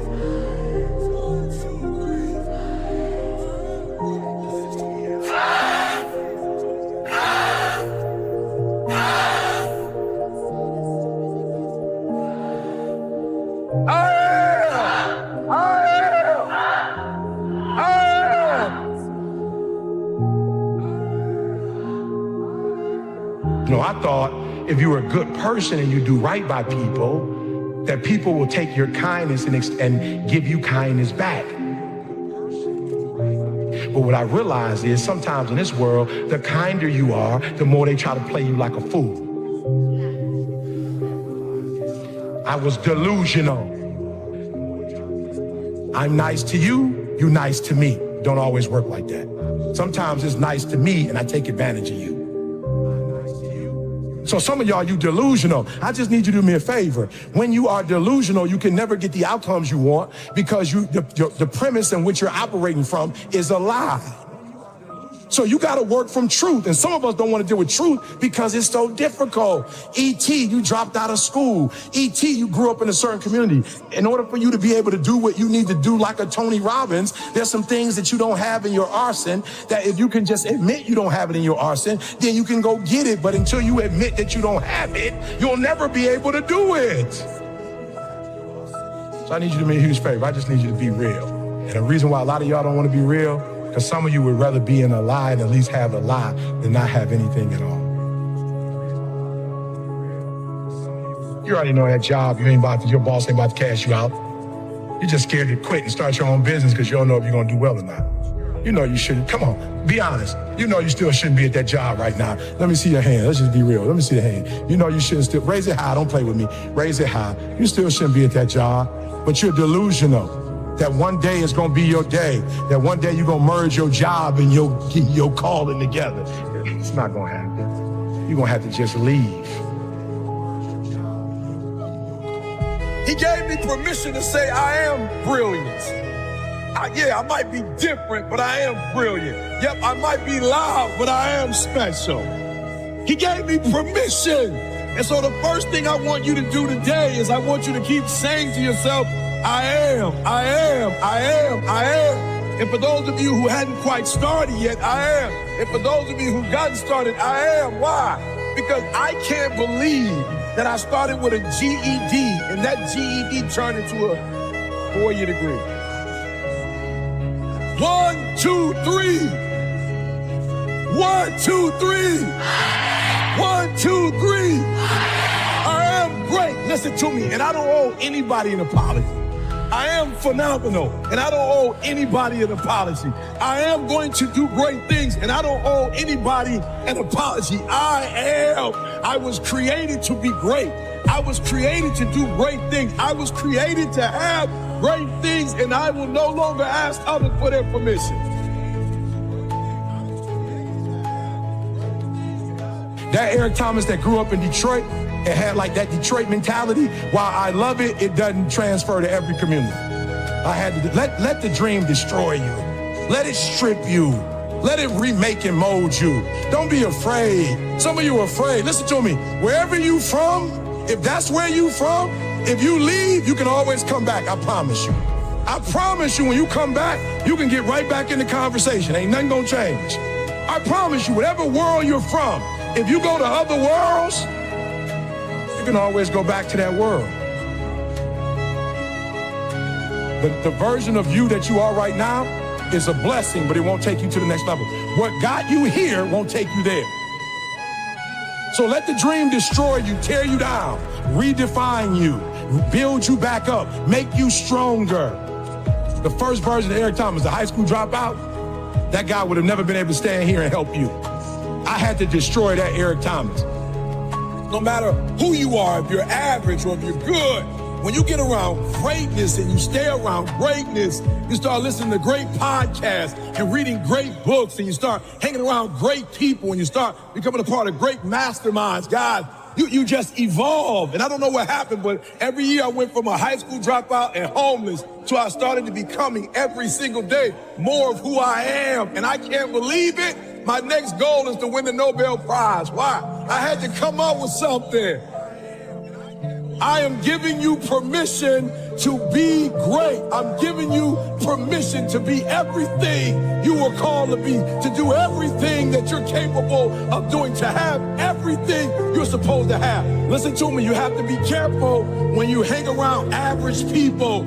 All they're going to do is tell you what they can't do, and that's okay that they can't do it, but that has absolutely nothing to do with us. We can go from being homeless and high school dropouts to having PhDs, writing books, and becoming the voice of a generation. We can do whatever we believe we can do, and we don't need anybody's permission to do it but ours. You are brilliant. You are special. Yes, you're different, and yes, you're not doing it the traditional route, but greatness is upon you. You got to keep going. You got to keep going. You got to keep going. And the 12 years to get the 4-year degree turned into a master's degree. And the master's degree turned into a PhD. God, I can't believe it. I went from being a high school dropout, from being homeless, living in abandoned buildings, to eating out of trash cans, to Dr. Eric Thomas, to writing 6 books. God, are you hearing what I'm saying? Today, stop playing small and start playing big, because I am. All right. Let's stop on 3. 1, 2, 3. I am. 1, 2, 3. 1, 2, 3. I am. I am.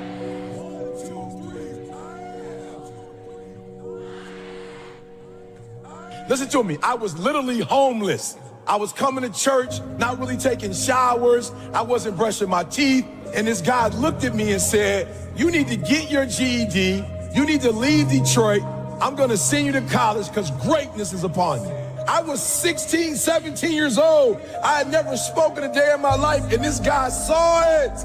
Like, he saw something in me that I didn't see, and he gave me permission to be where other people said I couldn't be. He gave me permission to believe I was great. He gave me permission to think I could change the world. He gave me permission to start something that had never started in my family before. He gave me permission to say, I am. Listen to me very closely. When you graduate and you get a job, if you want to get paid, you never say no. You never say it can't get done. Don't you ever say out your mouth it can't get done. Even if you feel in your heart it can't get done, you don't say it out loud. You let the broke folks say that. You let the folks they firing first say that. You always say it can get done. Even if you don't think it can get done, just say it and try to make up something. I'm being real. I'm being real. I don't deal with people who say, or they get paid real low in my company. They like maintenance when you say, I don't know how, or I don't think it can be done. I'm like, okay, cool.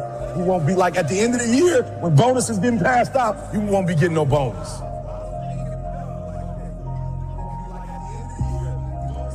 What I need you to do is I need you to kill the noise. I need you to embrace the I am. And however you get it done, I need you to get it done.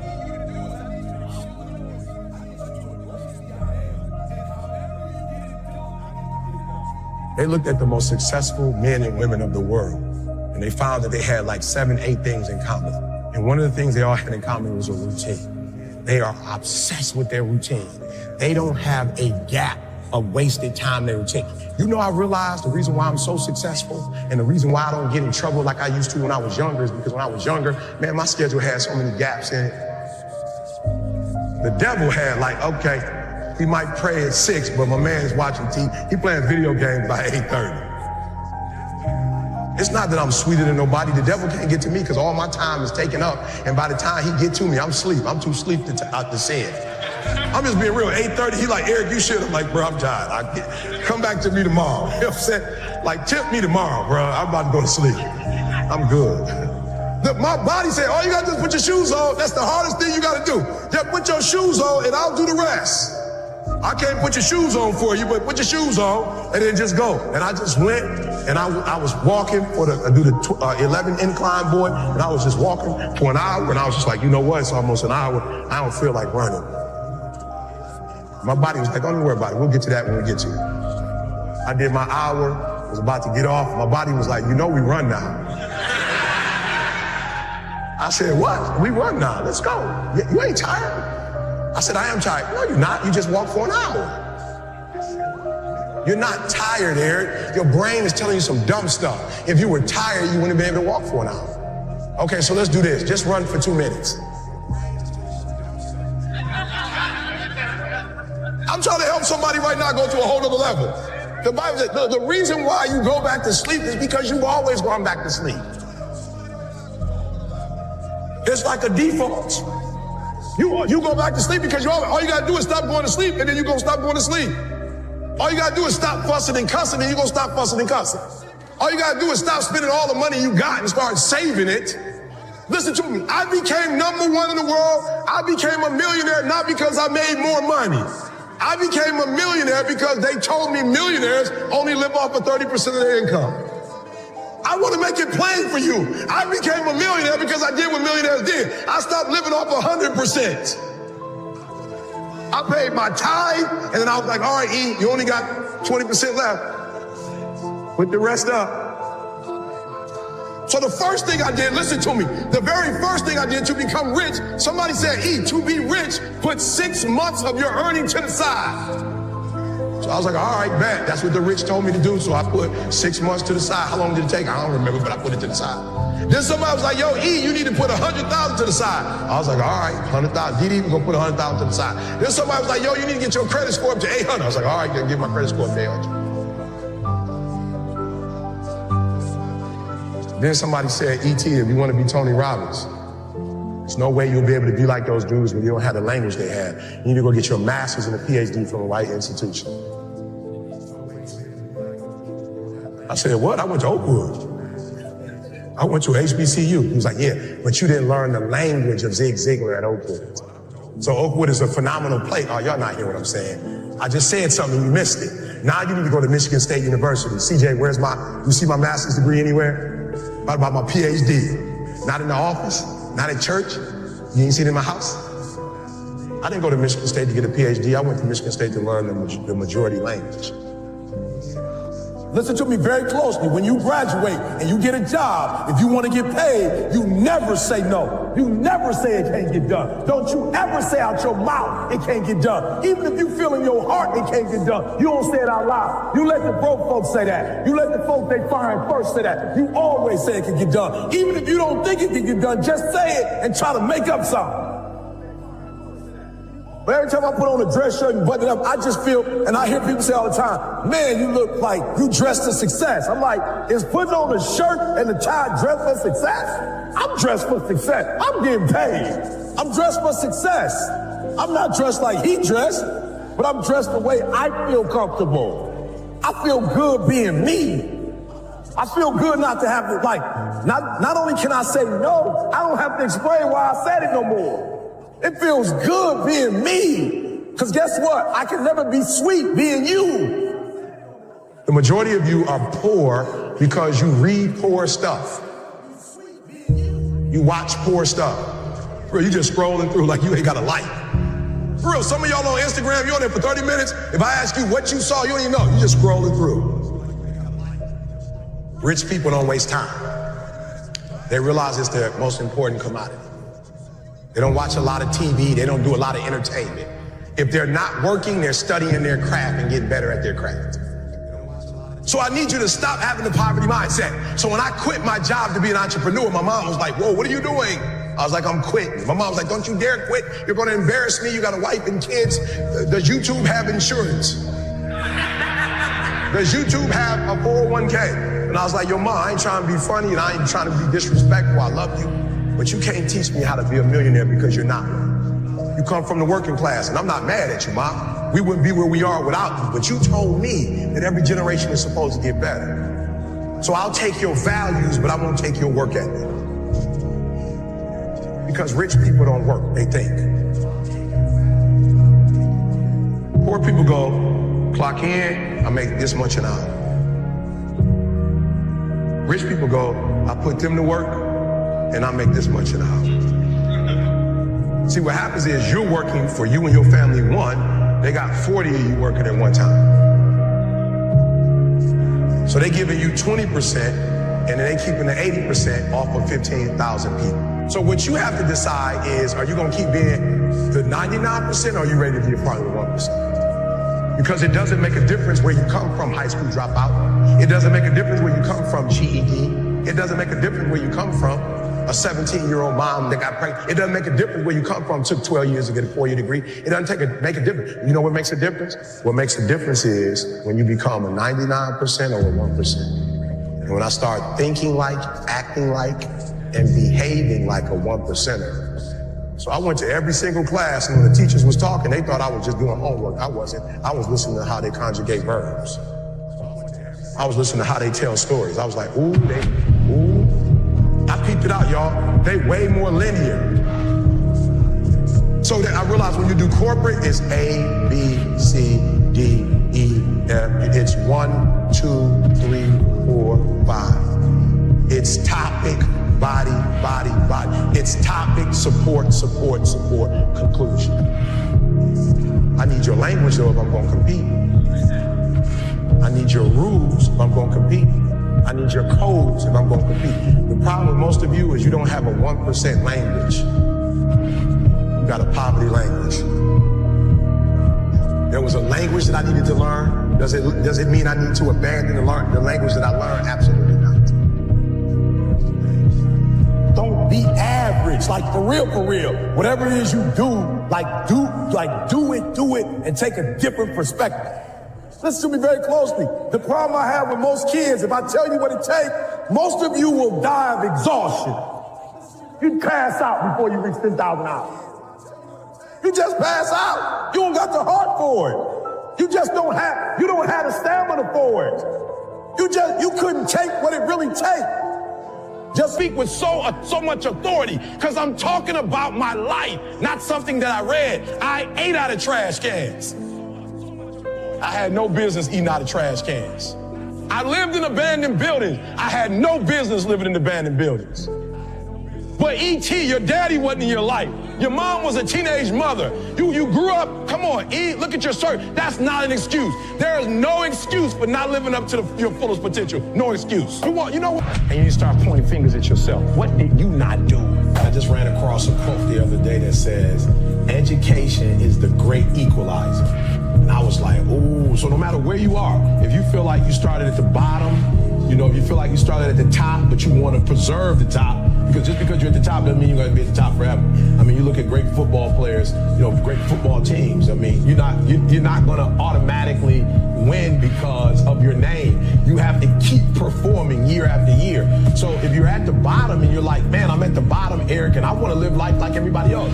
I want to fly first class. Like, I want to see the world. I don't want any limitations. Then reading is not okay. So I'm using the word reading, but what I'm saying is education, being enlightened, being informed. And I had to realize for myself, being a high school dropout, like, you can't use that excuse forever. Where I was born and where I was raised, you can't use that forever. And so to me, you liberate yourself. Malcolm, you talked about Malcolm. Malcolm liberated himself, and most people don't know, Malcolm was not born wearing glasses. Like, Malcolm had 20/20 vision, but it was in prison when Malcolm learned to take reading serious, and he read with a dim light at night. That's how he eventually lost his sight. But he lost his sight, but he gained his vision. He lost his sight, but he gained his vision at that point. So I would say to young people who are watching us that it's not optional. The more you read, the more liberated you are, and the more you are educated.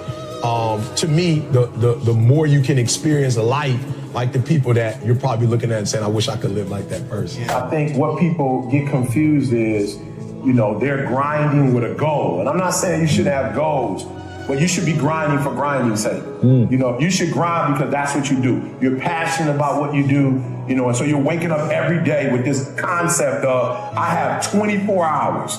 And they're mine. This 24 hours belongs to me. Right. And whatever I do in this 24 hours will determine where I'll be tomorrow and the next day. And I think that's what people need to focus on. Like, get off of this, I want to make 6 figures. I want to drive this car. I want to live in this house. I think what people should be focusing on is I have 24 hours. Like Oprah only has 24. Yeah. Bill Gates only has 24. Like Warren Buffett only has 24 hours.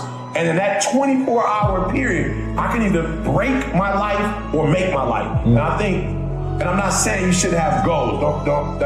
I just think that goals for people is too high on the priority list. And I think what should be on the priority list is going to bed so you can wake up the next day and you can grind it out. And I'm just a dude that believes you reap what you sow. So if you're grinding on Monday, grinding on Tuesday, grinding on Wednesday, if you're grinding 6-7 days a week for a span of 5 or 6 years, something's got to come out of that. Sure. But if you're only grinding, on Monday you fired up, Wednesday you back to sleeping in, Thursday you got the funk of the world is on. Like I heard people say, hump day. Hump day. What is every day is hump day. Like Wednesday is hump day. Like Monday hump day. Tuesday is hump day. Like every day is hump day. And I think if we would spend more time on what's my goal, meaning what do I need to accomplish in this day to live this lifestyle, and you go after it, then I think more people will be successful. What's your why?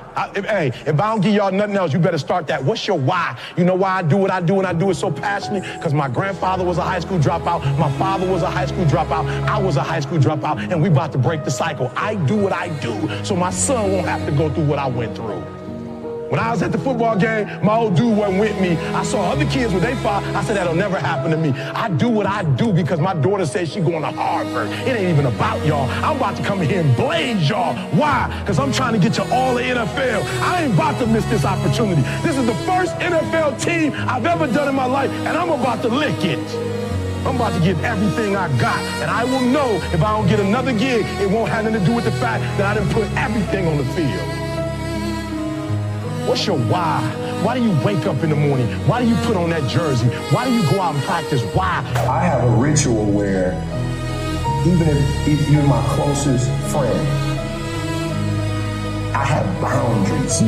So just because it's my company, it doesn't mean I can take calls all day. Right. I have boundaries. So you can't call me at a certain time. Why? I'm working. So if I'm on the phone all day, and I'm saying this to entrepreneurs, because one of the gaps, and we'll talk about this later in the show, but you gotta find the gaps. And one of the gaps with entrepreneurs is that they feel like because they own their day, they can spend it like they want to. You cannot spend it like you want to. So if you were working for IBM or you're working for Ford, whoever you're working for, you couldn't be on the phone all day at a major corporation talking on the phone. So why do you allow yourself to talk on the phone with your business? Matter of fact, it's yours. You should make sure there's no phone calls going on because it's your business. So one of my rituals is when I get started, there are no interruptions. When I get started, I don't care if it's my wife, my children, they know that from a certain time frame, I'm going all in, and I can't go all in answering the phone. I can't go all in watching TV. I can't go in with the distraction. And so some entrepreneurs are like, why am I not blowing up? Because you're not in abstraction. You don't have that moment of your day. I don't care if it's 2 hours, 4 hours, where you shut the entire world out. No Twitter, no Facebook, nothing. No Instagram. We love the most. No Instagram. We love that Instagram. But just for 2 hours, I'm going in, and once I come out, then we can do Instagram. And I'll be honest, your content probably would be stronger if you had that time of isolation, of solitude, where you give yourself a chance to think, you give yourself a chance to go in, and when you go in, you go 120%. So yeah, that's like that. You will not outwork me. It's not about being the best motivational speaker in the world. It's about being the most consistent motivational speaker in the world. And so when you watch me, even if you don't like me and you're into motivation, you gotta fool with me. Why? Because I'm on everything. E.T., was that you on the Dix commercial? Yep, it was. How do you do this day after day? Dedicating your life to the search for a few more feet. E.T., you doing stuff with the Olympics? Absolutely. E.T., was that you on it? Yep, that was me. E.T., did you do that? Yep, you saw me. Was you doing something for Cleveland on the drummer script? Yep, that was me. You will not outwork me. High school dropout. Yes, your vocabulary count is deeper than mine. Yeah, absolutely. Yep, you look better than me. Suit, asymmetric look. Yep, you got me beat all day. You got me. Grew up on the other side of town, 2 parents, great network. I'm not gonna lie, you way sweeter than I am. You got all the stuff, you got it all. But you will not outwork me because your height has nothing to do with my work ethic. Your face has nothing to do with my work ethic. Your two-parent background has nothing to do with my work ethic. You will not outwork me. On your jet, you will not outwork me. In your Bentley, you will not outwork me. And there are those of you in this room, the reason why this stuff ain't happening for you, because you're getting outworked. Come on, call the best motivational speakers in the world. Give us 7 days. Let us go all over the world and speak. Come on. And while you in the green room putting on your makeup, you will not outwork me. I'm being real. You will not outwork me. While you doing photo shoots, you won't outwork it. Y'all being outworked in your marriage. You being outworked in your job. You being outworked with your kids. Your kids in a gang. Why? Because somebody loving on them more than you loving on them. They in a gang because you ain't hardly at home. You being outworked. You got somebody else in the hood who got more. They got your kid here more than you got them. And you like, I just can't believe this society today. It's not the society, you got outworked. Some dude up the block is spending more time with your son than you are. Some guy on the block is telling your daughter how cute she is and you not. Because you grinding, you working. But you thought when I told you 120, I just meant at work. I mean everywhere. You will not outwork me. You might make money, but your marriage might not be. I'm going to get you on all fronts. So if you want to make 6 figures, you can't just be talking about you want to make 6 figures. You hear what I'm saying to you tonight? If you do the 3 things I tell you to do tonight, I guarantee you, whatever it is you want to do in life, you'll be able to do. You will be able to accomplish whatever you want to academically, financially, relationally, whatever. So 3 things.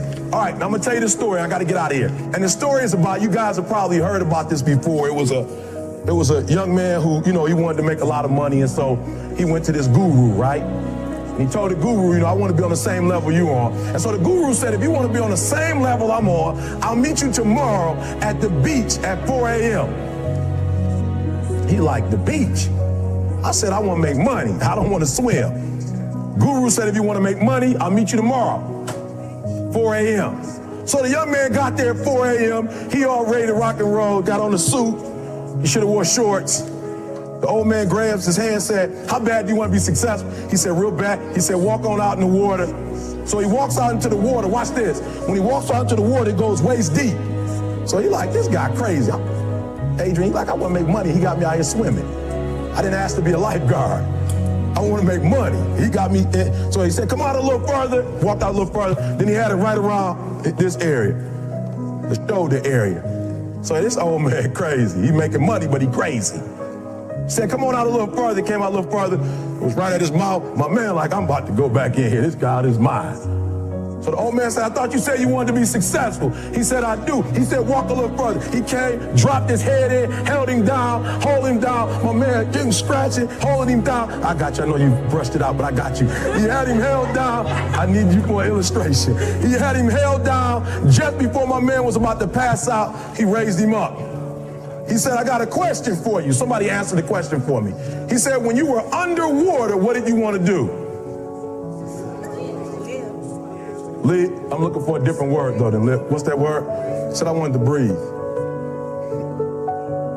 He told the guy, he said, when you want to succeed as bad as you want to breathe, then you'll be successful.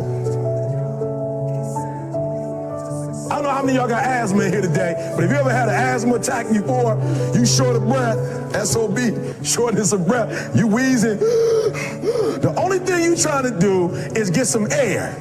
You don't care about no basketball game. You don't care what's on TV. You don't care about nobody calling you. You don't care about a party. The only thing you care about when you're trying to breathe is to get some fresh air. That's it. And when you get to the point where all you want to do is be successful as bad as you want to breathe, then you'll be successful. And I'm here to tell you, number one, that most of you say you want to be successful, but you don't want it bad. You just kind of want it. You don't want it badder than you want to party. You don't want it as much as you want to be cool. Most of you don't want success as much as you want to sleep. Some of you love sleep more than you love success. And I'm here to tell you today, if you're going to be successful, you got to be willing to give up sleep. You got to be willing to work off for 3 hours of sleep, 2 hours. If you really want to be successful, some days you will have to stay up 3 days in a row. Because if you go to sleep, you might miss the opportunity to be successful. That's how bad you got to want it. You gotta go days without, listen to me, you gotta wanna be successful so bad that you forget to eat. Beyonce said once she was on the set doing her thing, 3 days had gone by, she forgot she didn't eat. Because she was engaged. I never forget when 50 Cent was doing his movie, I did a little research on 50, and 50 said that when he wasn't doing the movie, he was doing the soundtrack. And they said, when do you sleep, 50? Sleep, he said, sleep. Sleep is for those people who are broke. I don't sleep. He said, I got an opportunity to make a dream become a reality. Football players, how many football players? Got anybody like football in here? Raise your hand. Anybody like football? Emmitt Smith. I used to be a Cowboy fan before they did my boy Tom Landry wrong. I used to be a Cowboy fan.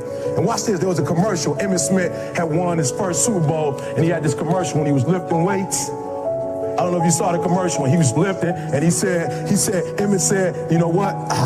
I won the Super Bowl, so I can rest now. He was doing his bench press. So he said, I won the Super Bowl, so I can rest now. So he throws up about 325, boom, and he rests for about 2 seconds. Then he, boom, boom, boom. Did you see that? He'd already won a Super Bowl. He said, I think I'm gonna take a rest, and he rests for how long? 1 second. Most of you won't be successful because when you're studying and you get tired, you quit. And I'm here to tell you today, if you got somebody came in my office the other day crying.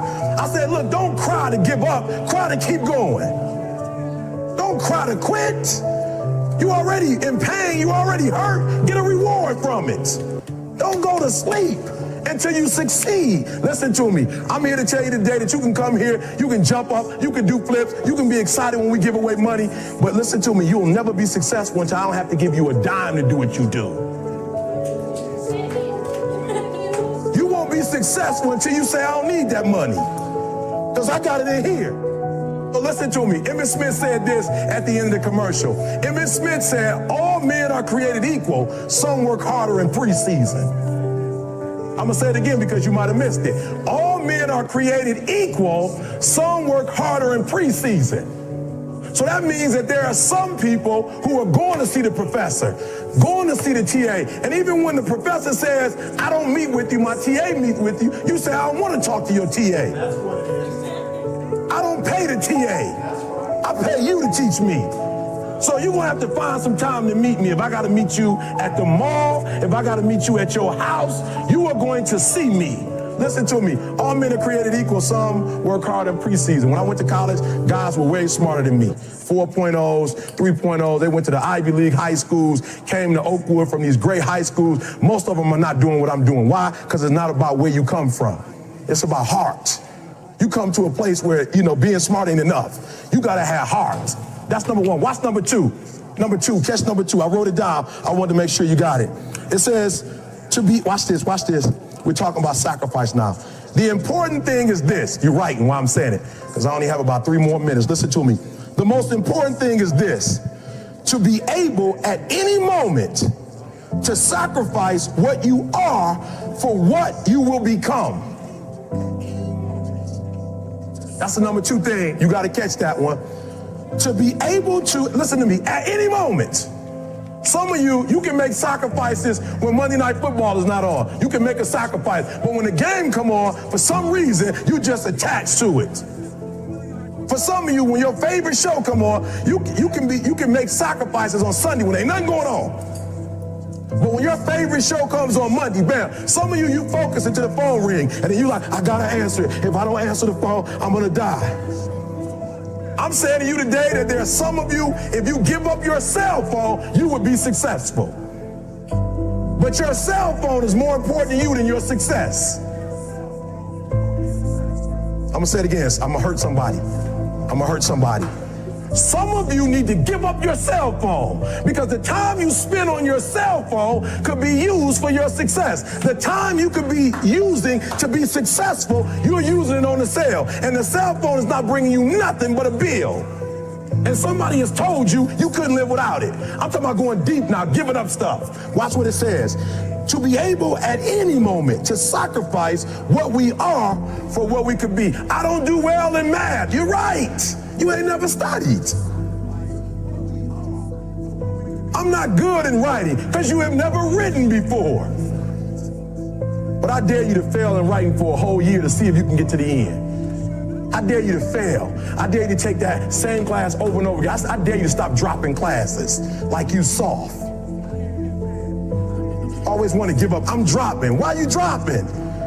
I'm so grateful that the slaves didn't drop and quit. Say, I'm just going to stop. I'm a slave. I'm just going to be a slave. I'm going to quit. Listen to me. The slaves said, we will live because one day we will become. There's anything in how you do what you do is more critical than what you do. And if why you do what you do is weak, I need you to go back and start all over again. Because if your reasoning is weak, you're not going to get it done. Why? Because life is going to beat you upside your head. And I'm going to tell you this. I don't care who you are and what profession you're in. Before you blow up, life will strip you to the core. But if you're weak, you will be broke. And I'm not here because I'm the best. I'm here because they tried to break me and they couldn't. Many of you have a very small opportunity and you're not taking advantage of that opportunity because you're not thinking about the next opportunity. You're looking at this as small. No, this is the gateway. Like, this is the first one. Right? So you got to ask yourself this question. Like, how do you keep that fire? You know how you keep it? You keep putting different opportunities in front of you. You keep setting different opportunities. Anybody know who this is? Yeah, you should. He in the Big Ten. He gave us the business. You should know who he is. Yogi Ferrell. Didn't get drafted. Didn't get drafted to the NBA. Didn't get drafted, but something happened the other day. The Dallas Mavericks needed a player. They gave my man a 10-day contract. How much did he make? They got my man $100,000. How much LeBron making? Millions. They got my man, look, for 10 days, we just want you to play for us. Somebody got hurt. We are going to bring you in for 10 days. You know what I'm saying? You got 10 days, ride the bench, do your thing, but you only got 10 days. Don't get your hopes up. My man been coming in. I'm talking about trick. Boom. Not only three-pointers, like daggers. 2 seconds. Boom. The 10-day contract. Then turning this boy about to get a contract. What are you doing with your opportunity? We all get one. We all get the 10-day contract. But the question is, will that 10-day contract turn into a year contract? Will it turn into a 2-year contract? You think Yogi Ferrell's the only one that's got the opportunity to come from the developmental league and play? No. You think other people are doing what he's doing? No. Why? Because they weren't prepared for it. What are you doing in the dark when nobody's watching? What are you doing in the dark? 10-day contract. But he didn't come in and say, I only got 10 days. That's what some of y'all on. Oh, since I only got 10 days, I might as well only give 10 days worth of effort. I might as well only give 10 days worth of energy. Yogi Ferrell was like, I'm about to act like this might be my last shot. I'm about to act like I'm starting. I'm about to act like LeBron. I'm about to act like Kyrie. I'm about to act like Steph Curry. When you put me in the game, I'm telling you, I'm about to murder him. And after 10 games, he's been murdering them. He's been on ESPN almost every game. All they talk about, Yogi Ferrell. I'm talking about NBA TV, ESPN 1, ESPN 2, like Spanish ESPN. So y'all gotta understand something. What was Yogi doing before? What was Yogi doing before he got that opportunity, y'all? He was preparing for it. You don't get in the game and score like he scored. So he said, so what? I didn't make the league. So what? They can't stop me from practicing. They can't stop me from getting up in the morning and running drill. So the problem with most of you is you have an opportunity. You wrote it down. You wrote it down right here. Opportunity. They gave me an opportunity. They gave me a shot. Somebody gave me a GED. I turned that GED into a 4-year degree. Somebody gave me a 4-year degree. I turned it into a master's degree. Somebody gave me a master's degree. I turned it into a PhD. You got the opportunity. What you doing with it? Opportunity is coming. Will you be ready when it comes? With every milestone, while you might be excited about the milestone, there's a part of the milestone that you don't want to face. Are you hearing me? And listen to me. I knocked out the coursework. Boom, got it done. In order. E.T., why did it take you 2 years, E.T., after you finished your coursework? Why did it take you 2 years to get started with the dissertation? I'm going to be 100 with you. Look, knocked all the coursework out. But when I finally got to the dissertation, I had to get to that demon. I had to deal with it. I had to face it. Face what? We're not talking about elementary school, middle school, high school. I've had a professor or two tell me in college that you will never get your dissertation, that while your writing has improved, but in terms of your analysis, like, you are not critical enough to do a dissertation. Are you hearing what I'm telling you? We're talking about, look, math, I love math coming up. Why? It is what it is. Please excuse my dear Aunt Sally. Like, it is what it is, right? It's not subjective. Writing is subjective. I've had teachers to look at my work and strip it into parts. The fear of what? The fear of rejection. right? My teachers were so subjective. I put my whole heart into it. I put everything I could put. And they tell me, edit it again. Revision after revision. Edit after edit. Are you hearing what I'm telling you? I had to deal with the fact that writing has never really been my strong suit. And even though I've worked hard and I put in hours and hours, in the back of my mind, I could hear the teacher say, E.T., you don't have what it takes to get a dissertation. I'm a grown man dealing with that fear. I'm a grown man of dealing with the rejection of getting all that red on my paper, of having to do it over and over and over and over. And come on, somebody feels me. You feel like you'll do 120%. You'll give everything you have and it still won't be enough. I feel you. I was there. A part of the milestone is, what if I give everything and it ain't enough? What if I put my whole heart, my whole mind, my whole soul into it, E.T., and it's not enough? What if I do it and I fail? And so I feel you. So you just like, you're not going to do it at all because you'd rather not do it and find out the truth. And I'm telling you, you got to do me a favor. You got to face your fear and you got to do it anyway. Your boy E.T. had to face his fear. That's right. Yep, I know. You see E.T. beast mode, and you're right. I am beast mode. But it don't mean beast mode without fear. It don't mean beast mode without a little anxiety. It don't mean beast mode and I'm just 120% sure. No, I have to live by faith too. And I made up in my mind, E.T., you got to go after it, E. Look, I finished my coursework. It took me 2 years. Why? Because it took me 2 years to get over the fear. It took me 2 years to get over the anxiety. It took me 2 years to finally say, Goliath, here I come. Goliath, you might be taller than me. You might be bigger than me. You might be stronger than me, but I'm coming. And I'd rather die trying. I'd rather die going after this dissertation. I'd rather give everything I got. I'd rather give a year. I'd rather put in work and fail to not try it off. There are those of you who have dreams and goals and you're not getting it. You cannot do it alone. Are you hearing me? And I feel you.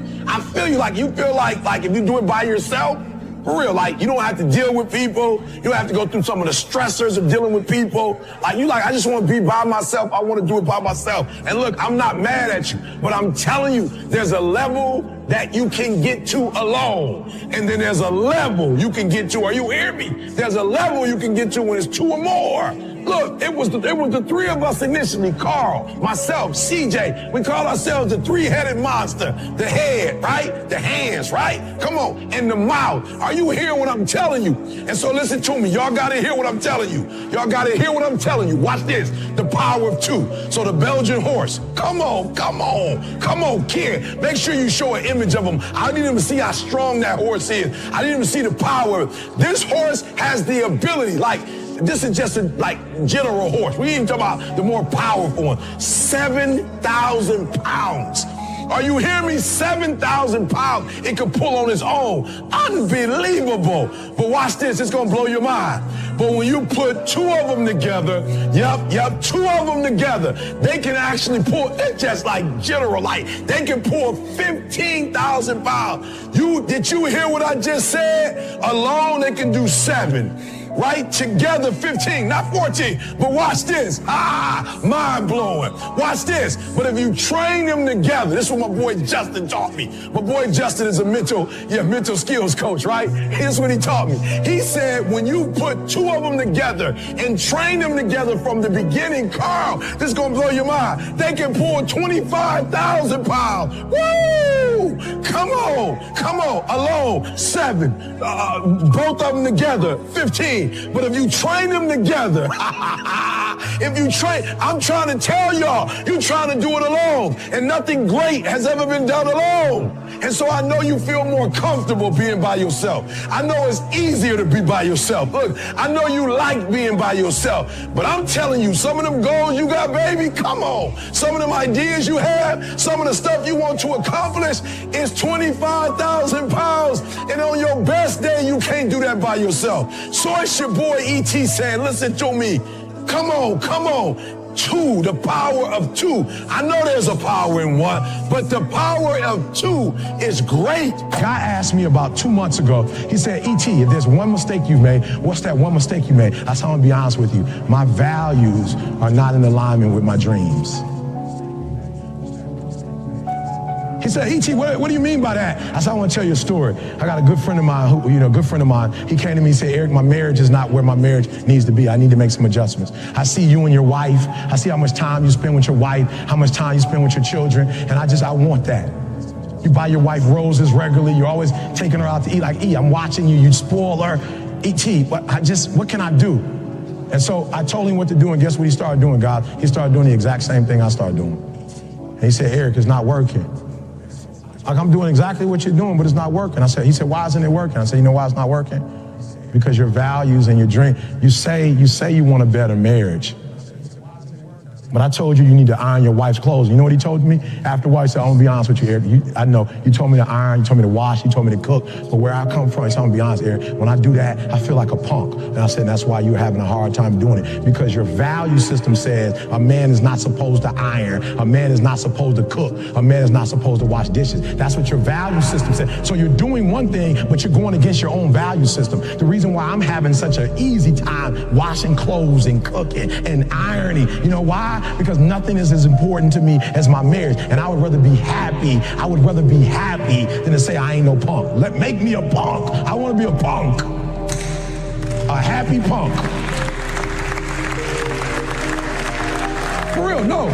A friend of mine, he came to my house and I didn't have a mop. And so I was on the ground and I was mopping the floor with a towel. And he says, E.T., the hip hop preacher, you're on the ground and you're mopping? I said, yeah. He says, your wife got you whipped. I said, you didn't know? You just found it out? I've been doing a terrible job. I'm sorry. I am whipped. And after 23 years, you should be. And if you're not, it's a problem. So listen to me. There are those of you who said, I want to be a millionaire. I want to be the best at this company, right? But your value system says you believe in sleep more than you believe in grinding. Your value system says you are a consumer and not a producer. That you're spending more money than you're making. Why? Because you're a consumer, but you're reading all the books and you're saying everything the books are saying, but those books are not in alignment with your values. And if you're gonna go to the next level, your values are gonna have to change. Where your focus goes, your energy flows. And so if you're focusing on the negative, guess what's gonna happen? Your energy is gonna go to the negative, and everything is gonna be negative, because that's where your focus is. That's where your energy is flowing. Listen to me. If you think about that thing, you concentrate on winning. You concentrate on dominating. Listen to me. Whatever you focus on, when your focus goes, your energy flows. And so we gonna think about what we're thinking about. You hear me? We gonna think about what we're thinking about. And when we think about those things which are pure, listen to me, come on. That stuff that's true, right? Whatsoever things are pure, whatsoever things are true, whatsoever things are lovely, whatsoever things of a good report. Are you hearing me? Meditate on this stuff. Focus on this stuff. It don't mean negative things won't happen, but we're not focusing on it. Are you hearing me? It don't mean that negative things won't transpire, that as you go through the day, something bad won't happen, but we're not going to meditate on it. We're going to focus on what's positive. We're going to focus on what's good, right? And when we focus on that, that's where our energy is going to go. And what's going to happen is the outcomes are going to reflect our thinking. Worked on my gift. I realized that all of us are born with a gift, but you got to hone it. You know, it's just not, you're not going to become great. And we talk about the school of greatness, you know, we talk about, greatness is upon you. And I realized that my gift wasn't going to create itself. My gift wasn't going to nurture itself. My gift wasn't going to perfect itself. That was something I had to do. And so, man, before you know it, we did a video that went viral. I think it's got over 50 million hits now. And we turned our passion into profit. Turn it, man. Yeah. I love it. Turn our passion into profit. Practice, practice, practice. Reps, reps, reps. I can't wait till the big gigs to speak. I got to get my reps in. I don't care how good you are. I don't care how bad you are. You got to get those reps in. So make sure you do this. Listen to me. And I told you, how many times a day do I want you doing this? 3 times a day. Morning, noon, night. Come on, this ain't rocket science.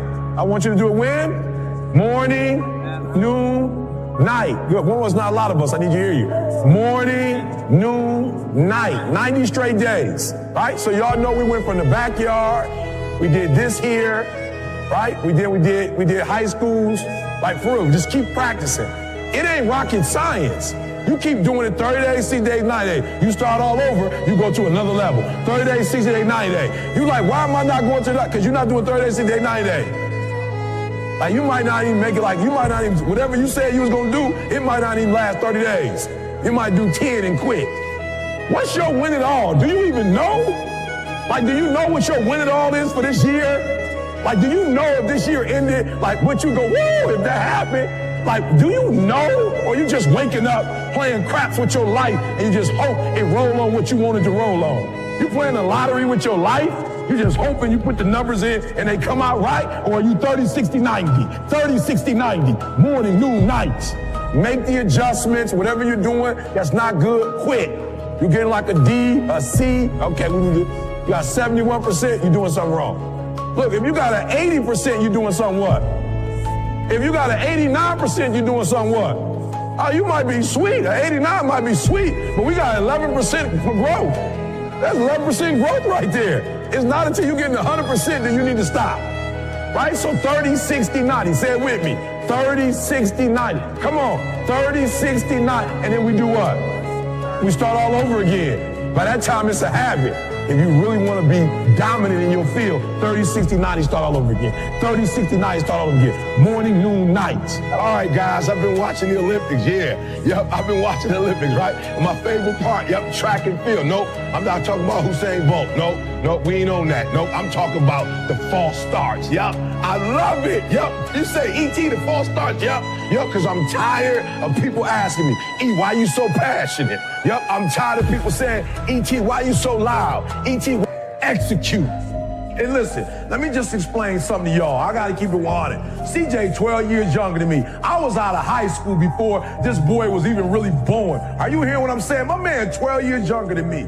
12 years, and he picked up that phone and he had one of them heart to heart. Do you have anybody in your inner circle that's willing to be real with you, that's willing to keep it 100, that don't care nothing about your feelings, but they care about your goals and your dreams? CJ hit me up. I had called my man, left a message like, C, they killing me. They want to know when the mixtape coming out. When is the next mixtape coming out, C? C said, E.T., let me tell you something. Shut it down. I said, what? He said, shut it down. Tell him ain't no mixtape coming.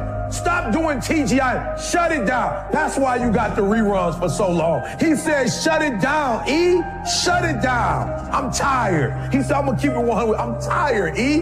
The last two mixtapes, you was talking about how you gonna get your PhD. Between me and you, imano, man to man, we will not come out with another mixtape where you talking about what you gonna do. Shut it all down, E.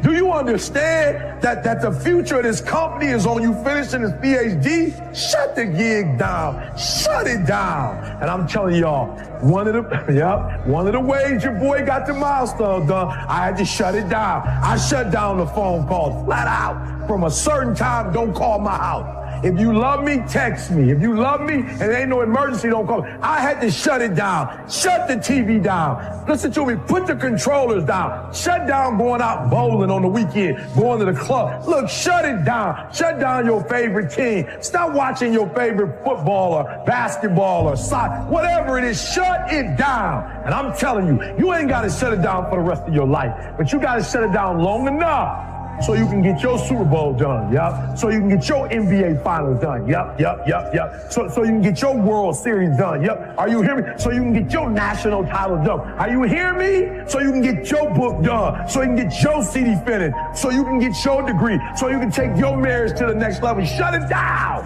I had to shut the noise down. I had to shut it down. And when I shut it down, when I shut certain things down in my life, boom, I went to a whole other level. If you're gonna do what you say you're gonna do, be what you say you're gonna be, you're gonna have to lion me out. That gazelle stuff, I'm trying to tell you, you a gazelle, you're gonna come up short. You a gazelle, you're not always gonna get what you want out of life. You a gazelle, you're gonna have an average experience. You a student, I need you in lion mode. You a teacher, I need you in lion mode. You an entrepreneur, I need you in lion mode. You try to lose weight, lion mode. You can't do nothing significant in gazelle mode, nothing. Nothing impressive happens in gazelle mode. Nothing happens when you running. Nothing happens in run mode, give up mode, quit mode, scared mode, fearful mode. Nothing happens. Everything happens in lion mode like I'm coming to get you. I love it. Y'all ever seen the one where the lioness is kind of sitting there and she double dutching and all the beasts is running by and they just keep going.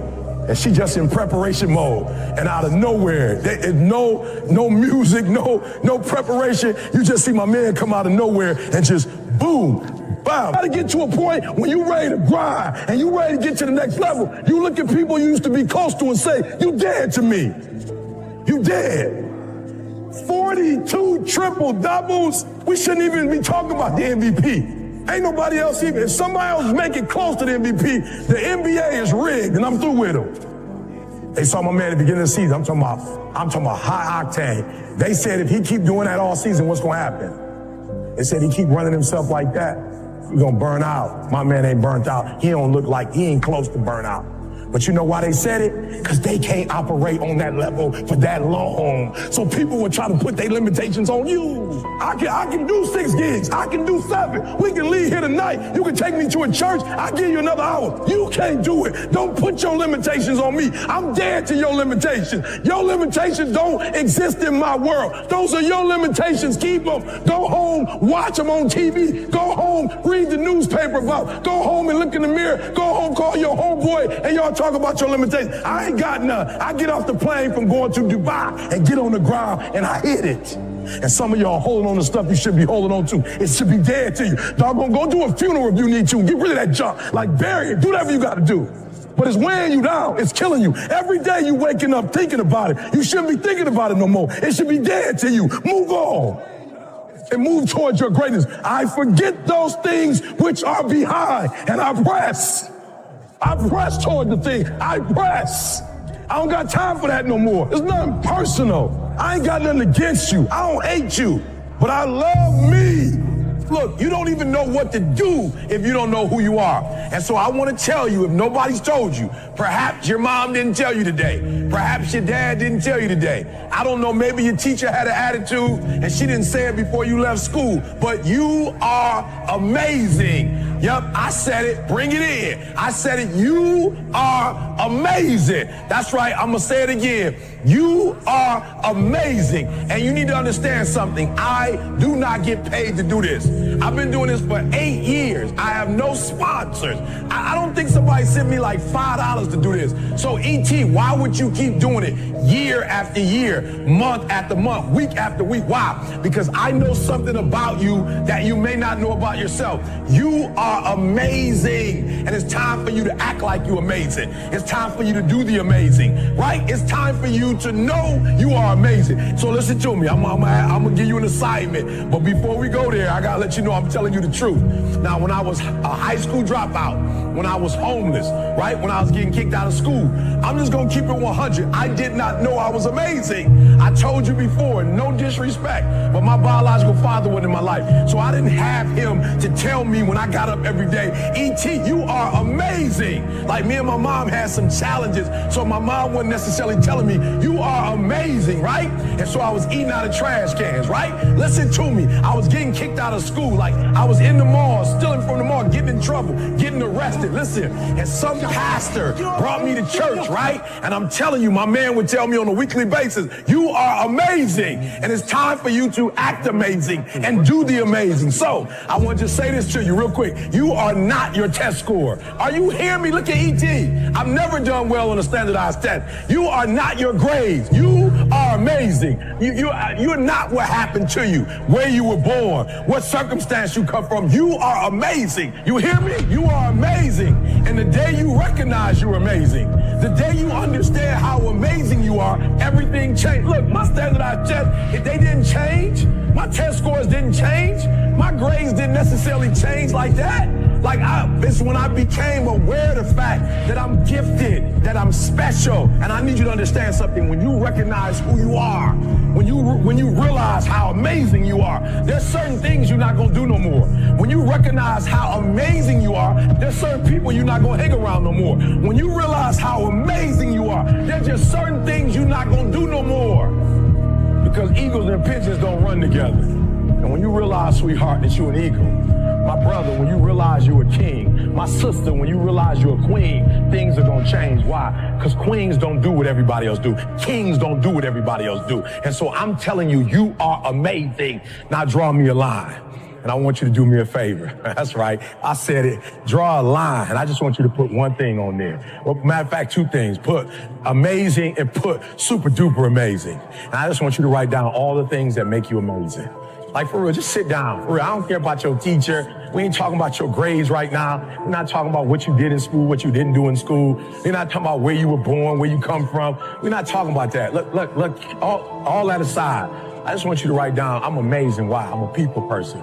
I'm amazing. I'm intelligent in my own right. I'm amazing. I'm an artist. I'm amazing. I do music. I'm amazing. I love people. Like, whatever. I don't know what it is. I'm amazing. E.T., everything that makes you special. Everything that makes you you. And then I want you to get up. Listen to me. I love you guys. That's why I do what I do.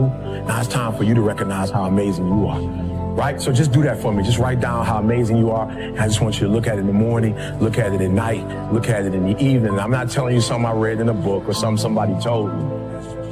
I'm telling you, I went from being who I was to who I am now. And guess what? My biological father never came back in my life. Like, I'm being 100. Like, nothing changed, but I woke up one day and realized, yo, E, so what your father wasn't in your life? You still amazing. So what you got kicked out of Detroit Public School? You still amazing. So what you ate out of trash cans? You still amazing. And there's nothing your circumstances could do about it. And so the difference between the old ET and the new ET is that I know by the grace of God, I'm amazing. And you're amazing too. So I need you to do me a favor. I need you to start acting like it. It's your boy E.T. saying, I love you, I believe in you, and now it's time for you to believe in yourself. Young people talk about the black mamba. The black mamba, let me tell you something. When you talk about the black mamba, you talk about practice, it's a must-have. I watched this dude lose a game. I don't even know if it was the playoffs. I think it was like a regular game against the Miami Heat in Miami, South Beach, Florida. I don't know if you've ever been there before, but you want to go. It's a nice place to just hang out. Especially if you're on the road playing ball. It's a nice place after the game to go get dinner, sit on the beach. It's a nice, and I'm sure if you NBA, they probably got a VIP section for them on the beach. And unfortunately, the Lakers lost to the Miami Heat because Black Mamba missed a wide open shot in the corner, set shot, he missed it. And what he did for the next 3-4 hours while everybody else was getting dressed and going on the beach, he sat there for hours shooting the exact same shot over and over and over and over, like he had never won a championship. I'm like, now hold up, where everybody else at on the Lakers? They need to be out there as a squad.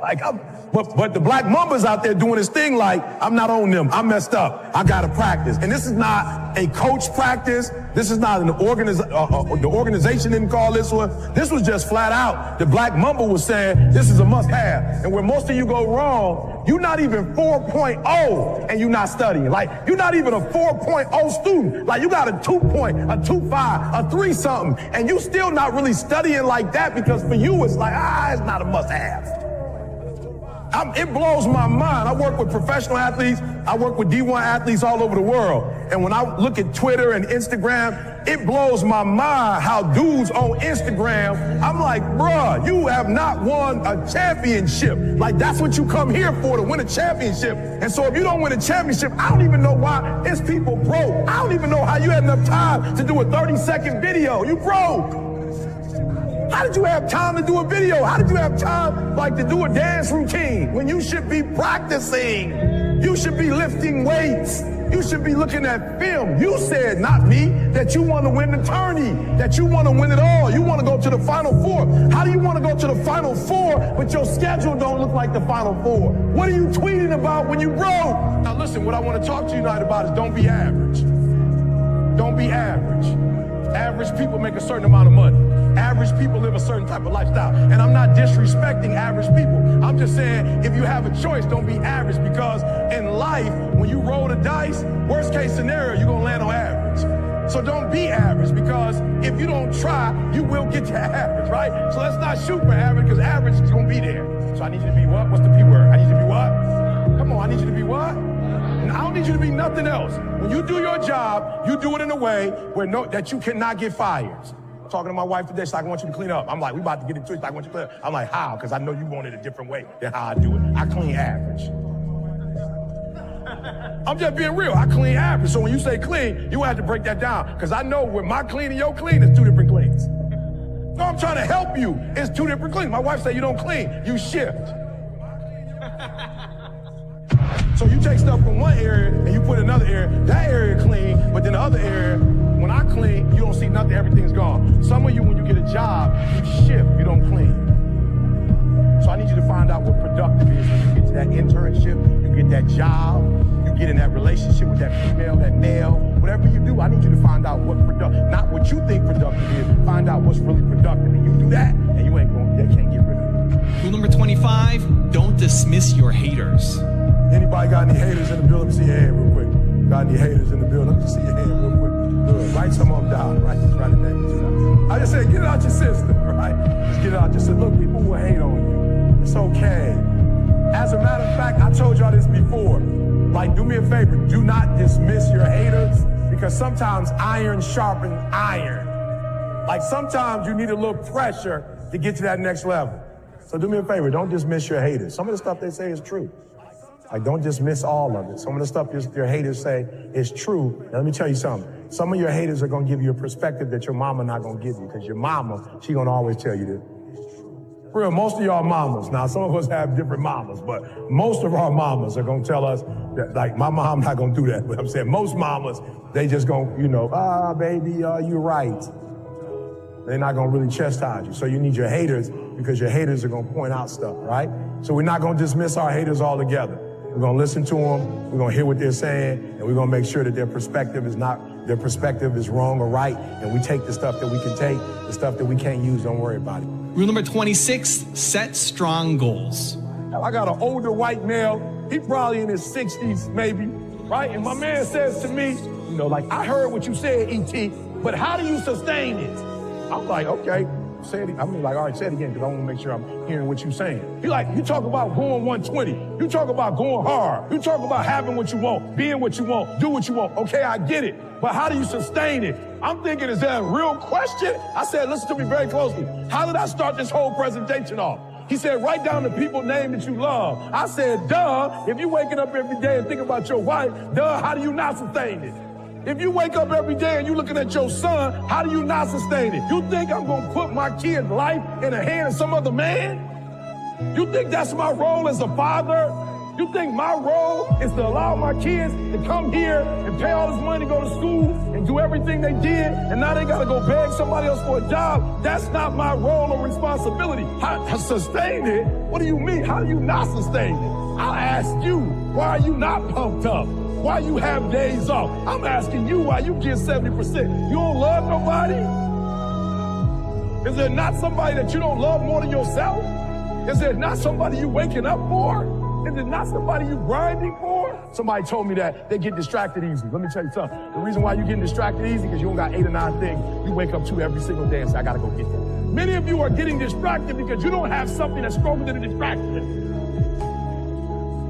You need something stronger than a distraction. You're getting distracted with parties. You're getting distracted with smoking. You're getting distracted with drinking. You're getting distracted with sleeping. You're getting distracted with video games. Why? Because the video game is stronger than your goal. Nobody's perfect. We failed too many times. We have so many uncertainty in our life that we have to be capable when we are down to stand up. It's part of the journey, it's part of the process, it's part of our educations. I learn the most when I'm down, and it's good that these certain moments happen, because when you are in the top of the wave, you don't see under what's going on. It's good to have problems. It's the only way that you can improve. I think the most important is to find the balance. Sometimes I can eat a burger or chips, well, it doesn't matter. And it's important too for your mind too. Sometimes I sleep 2 o'clock in the morning because last night I was in UFC here in Saudi and the main event, it's 2 o'clock. Yes, it's quality of life too. But the most important thing, it's the consistency. If you have consistency, you're gonna be good in the future, or you're gonna be better than other ones in the future. This is my opinion.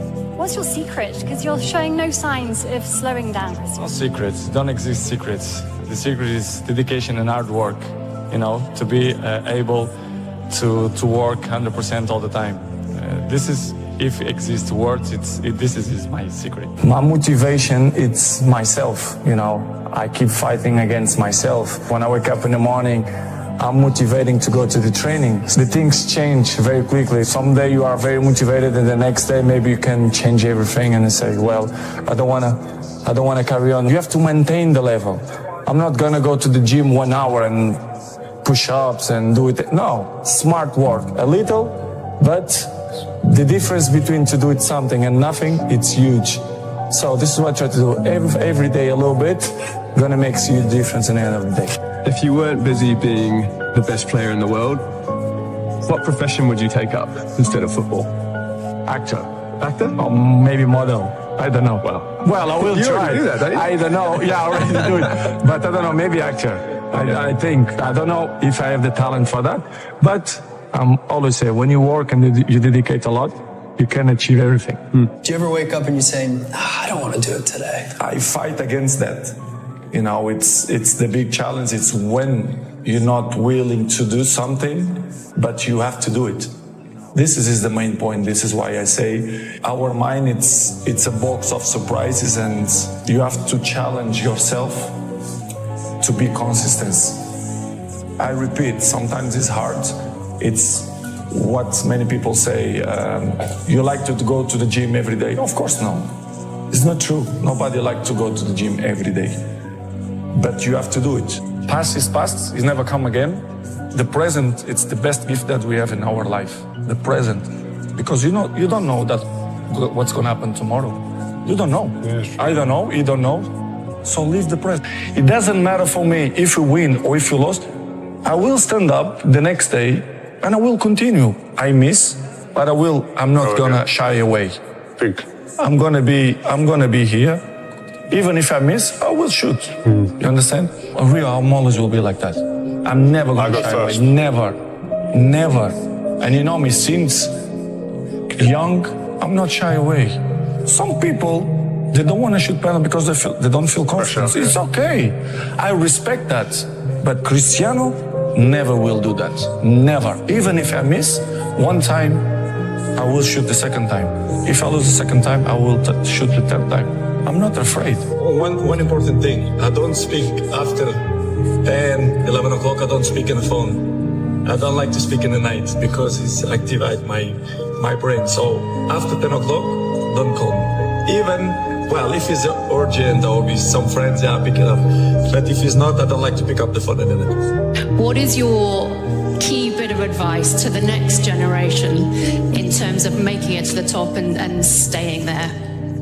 Believe. I think you should believe in everything. And of course, the rest, it's the dedication, the hard work. Listen to people who know more than you, who they have more experience than you, and believe in your talents. I think it's the main point. Listen, Cristiano, let's go. Life continue. Past is past, it's never come again. The present, it's the best gift that we have in our life. The present. Because you don't know what's going to happen tomorrow. You don't know. I don't know, you don't know. So live the present. Go back to the gym, work, because you have more to show. You understand? Life continue. You cannot live in the past, because pain, you're going to have all the time, uncertainty and constant work. Constant work, constant work. It doesn't matter what's going to happen in your life. You have to continue. This is the way I see the life. Some people, they don't want to shoot penalty because they don't feel confident. It's okay. I respect that. But Cristiano never will do that. Never. Even if I miss one time, I will shoot the second time. If I lose the second time, I will shoot the third time. I'm not afraid. I think he will be bigger than me. Let's see if he has the same anger. I can see my kid, they have 12 years old. The mentality, they are not the same. What's the difference? The anger. The anger is the most difficult. They have the things more easily. Everything it's easily. They don't suffer. The youngers now, they are not the same of my generation. The new technologies, they avoid, distract them for another things. They listen, but they are not the same. Go back to the gym, work, because you have more to show. You understand? Life continue. You cannot live in the past, I'm really good on that, you understand? I learned by the years that, listen, Cristiano, let's go. Because pain, you're gonna have all the time, uncertainty and constant work. It doesn't matter what's happening. It's gonna happen in your life. You have to continue. This is the way I see the life, and football special. You've got Cristiano Ronaldo who come to the club as a good player, talented player, but you think he's what he is today. He ain't. He's worked. He didn't have a great shot when he come. He had a powerful shot, but he went everywhere. He used to go out after, he was embarrassed, pick up a bag of balls, he used to walk around like this to the other pitch, right over the other side. Where's Ronnie going? He's doing shooting, does shooting, or he does step overs. He used to put these mad things on his feet, these weights, and do mad step overs. I used to think, are you mad? What are you doing? It ain't enough. Hard work or talent? Talent. If you don't have talent, forget it. But of course, if you have talent and if you work hard, dedicate yourself, you will be much better. But of course, the talent is the main word. If you don't have talent, you can work whatever you want. You're never gonna be a great player. But I have to mention talent. When I was a kid, with 11, 12 years old, we didn't have money. Look, my family, 3 months was hard. So very hard period without the family. Later night, like 10:30, 11, we are a little bit hungry. So we had a McDonald's next to the stadium where we live, and we always go to the back door and we knock the door. Hey, any burgers left? And Edna and 2 more girls, which they are unbelievable. I never find the girls again. I speak with some people in Portugal to try to find where is the girls, because I don't find. And I hope if this interview will help to find that girls, I will be so happy, because you know that period was a period that I was appreciate so much. Sometimes you don't want to go to the gym. Of course, no. But I go because I have a compromise with myself. But I'm not go happy every day. You think I'm wake up off the bed every day happy, or with my wife or with my kids? Sometimes I'm not. To mention again, the most important thing is to have a routine, consistency, not obsession. Good. Don't be like Cristiano, because Cristiano is crazy. Okay, but 20%, 25%, it's too much. Everyone wants to be Cristiano, but I give you the map. You think you will do it that? It's difficult. It's the discipline. The discipline is the most difficult thing, not only in the sports, but in the life. If you see my career the last 6-7 years, I'm always a kind of similar level. Why? As I said before, it's a long process. It's a dedication, it's hard work, and for the future, I'm gonna push myself until my body gives me good answer. So this is why I'm enjoying the present, and I don't think a lot about the future, because I know the future will be good too. But I just enjoy the moments. I feel good, my body's good. It's maybe the best moments of my career so far, and I want to continue. If you want to be a football player, or if you want to be engineer, or whatever you want to be, dedicate yourself, work hard. The most important thing, it's the consistency. If you start today, you're gonna have benefits in the future.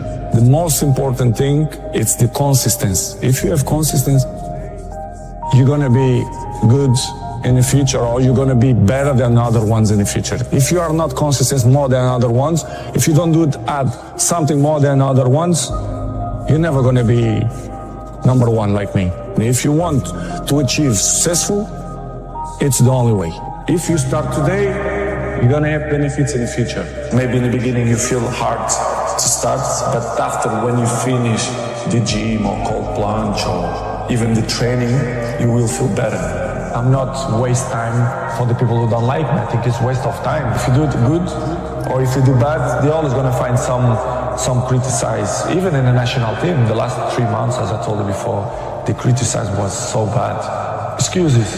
I say as excuses, you listen from one side and they go away from another side. So everyone wants to be Cristiano, but I give you the map. You think you will do it that? And it's hard, It's not easy. It's gonna be tough, extremely difficult, but everything is possible. What is important is what you want to achieve. Yeah. What you want. You want to live a good life? Yes. I like to drink. I like to eat burger. Okay. You're gonna pay the bill in the future. Everything is hard. Yeah. The both ways is hard, right? Yeah. People, they will find out better soon than late, to try to make the life more interesting. The best players always follow the best players. They want to be in the top of the game because the other ones, they are there. You cannot rest or sleep because the other one can pass you. The level that I am is like in other sports, Formula 1 or NBA. The best players always follow the best players. They want to be in the top of the game because the other ones, they are there. You cannot rest or sleep because the other one can pass you. Of course, we fight with everyone. With Neymar, with Messi, with Lewandowski, with Higuain, with the top of the best players in the world. So, this is not fighting, but it's hard, it's healthy. Comparisons is healthy, and we fight, to be the best. This is why it's my main point, it's my motivation, it's to be better than them, year after year. Family, love football. Well, I remember I always playing in the street. One day my father coming and he said to me, "Why you don't coming for the club when I work?" I say, "Yes, why not?" And I start to play, to have the same routine. And I go to every day to training, and I like it to be part of, a team. And I training every day, and my father was there to help me. Well, in the beginning, I feel that I was different than the other kids. Yes, I feel. But I didn't even thinking that one day I will be professional. And playing, for example, in Manchester United or Real Madrid or even in Sporting. I just play, to enjoy, but I never thinking that, hey, I have talents and I'm gonna be professional.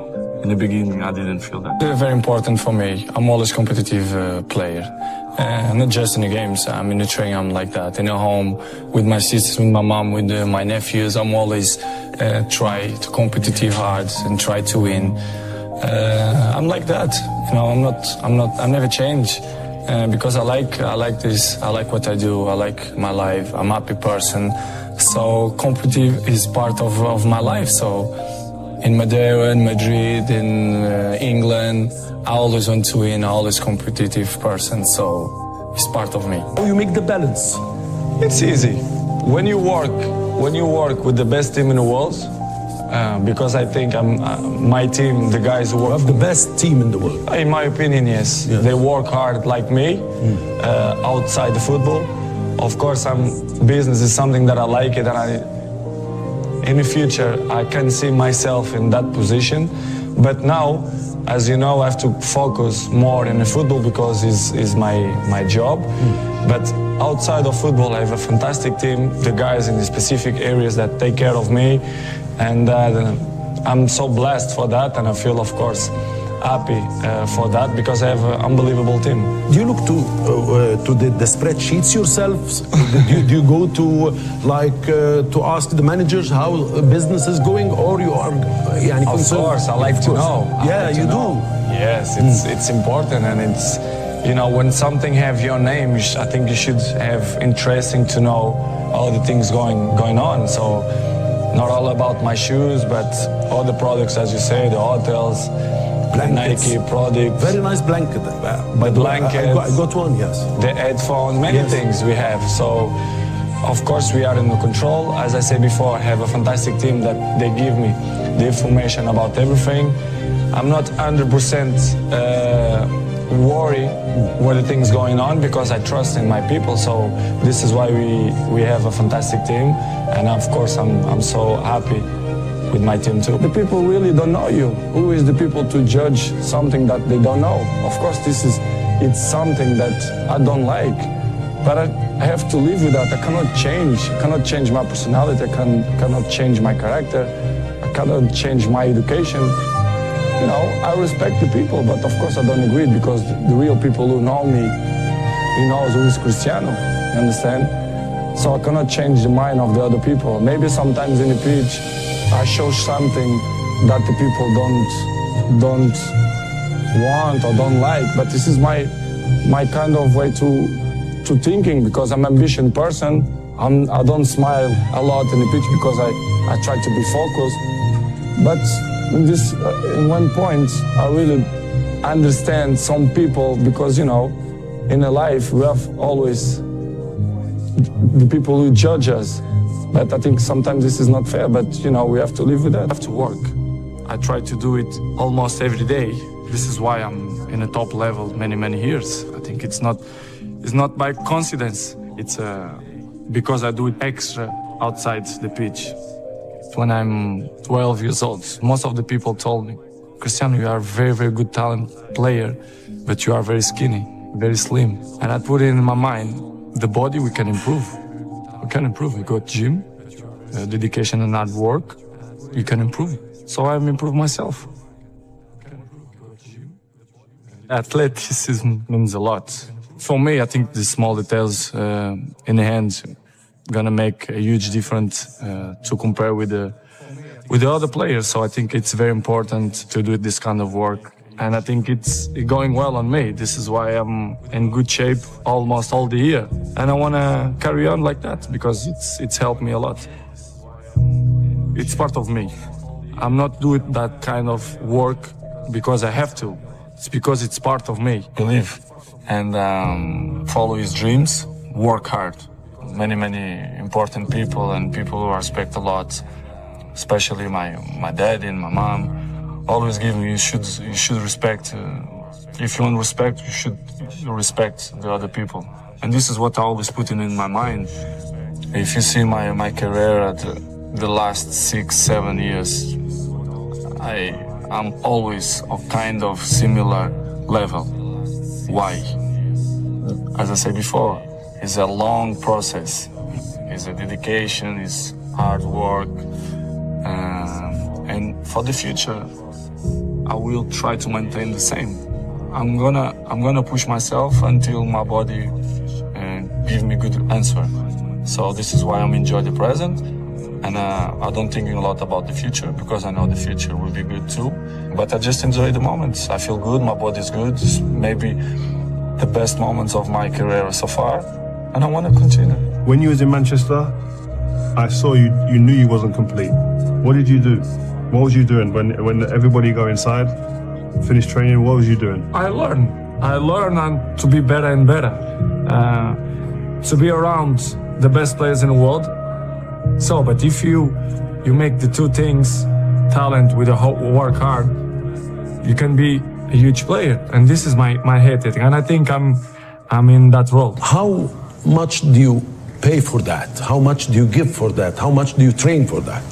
Well, it's dedication and hard work. This is my words, to dedicate myself 100% every time to be the position that I am today. Is not 1 year, it's 10 years, 12 years, you know, to maintain my level. It's make me feel proud. As you mentioned, Instagram, Twitter, Facebook, the number one. Of course, I feel proud for that. But for me, the most important, it's to maintain my level in the pitch, you know, to play good, to score goals, to do assistance, to win trophies. And this is what I want to keep continue to do it, because it's what I love to do it, is to play football and maintain my fans and my supporters happy. You have to dedicate yourself 100%. It doesn't mean how many hours you're training, but the way you're training, your dedication. You can have training only 1 hour, but you give everything for that to achieve your goals. So this is what I try to do it. In the trainings, in the games, try to be better and better in my job. And for the last 7-8 years, I think I maintain my level in the same way. So this is make me feel proud, and I will continue to work hard to level that you put in. I think I'm good, but I think my main strength, it's my mind. I think it's my strongest point, it's my mind. Pierce, the numbers, they don't lie. if you see during the last 15 years, my level is always kind of the same. So effort, dedication, work hard, because the talent is not enough anymore. And if you don't dedicate it 100%, you're not gonna reach the level that you want. Nobody's perfect. We failed too many times. We have so many uncertainty in our life that we have to be capable when we are down to step up. It's part of the journey, it's part of the process, it's part of our education. In my case, I learn the most when I'm down.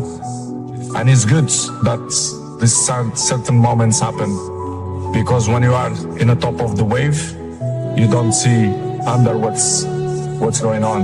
I'm always say to my friends, it's good to have problems. It's the only way that you can improve. The secret is dedication and hard work, to be able to work 100% all the time. This is, if it exists words, this is my secret. He's a legend. He's one of these big names that stays forever in football history.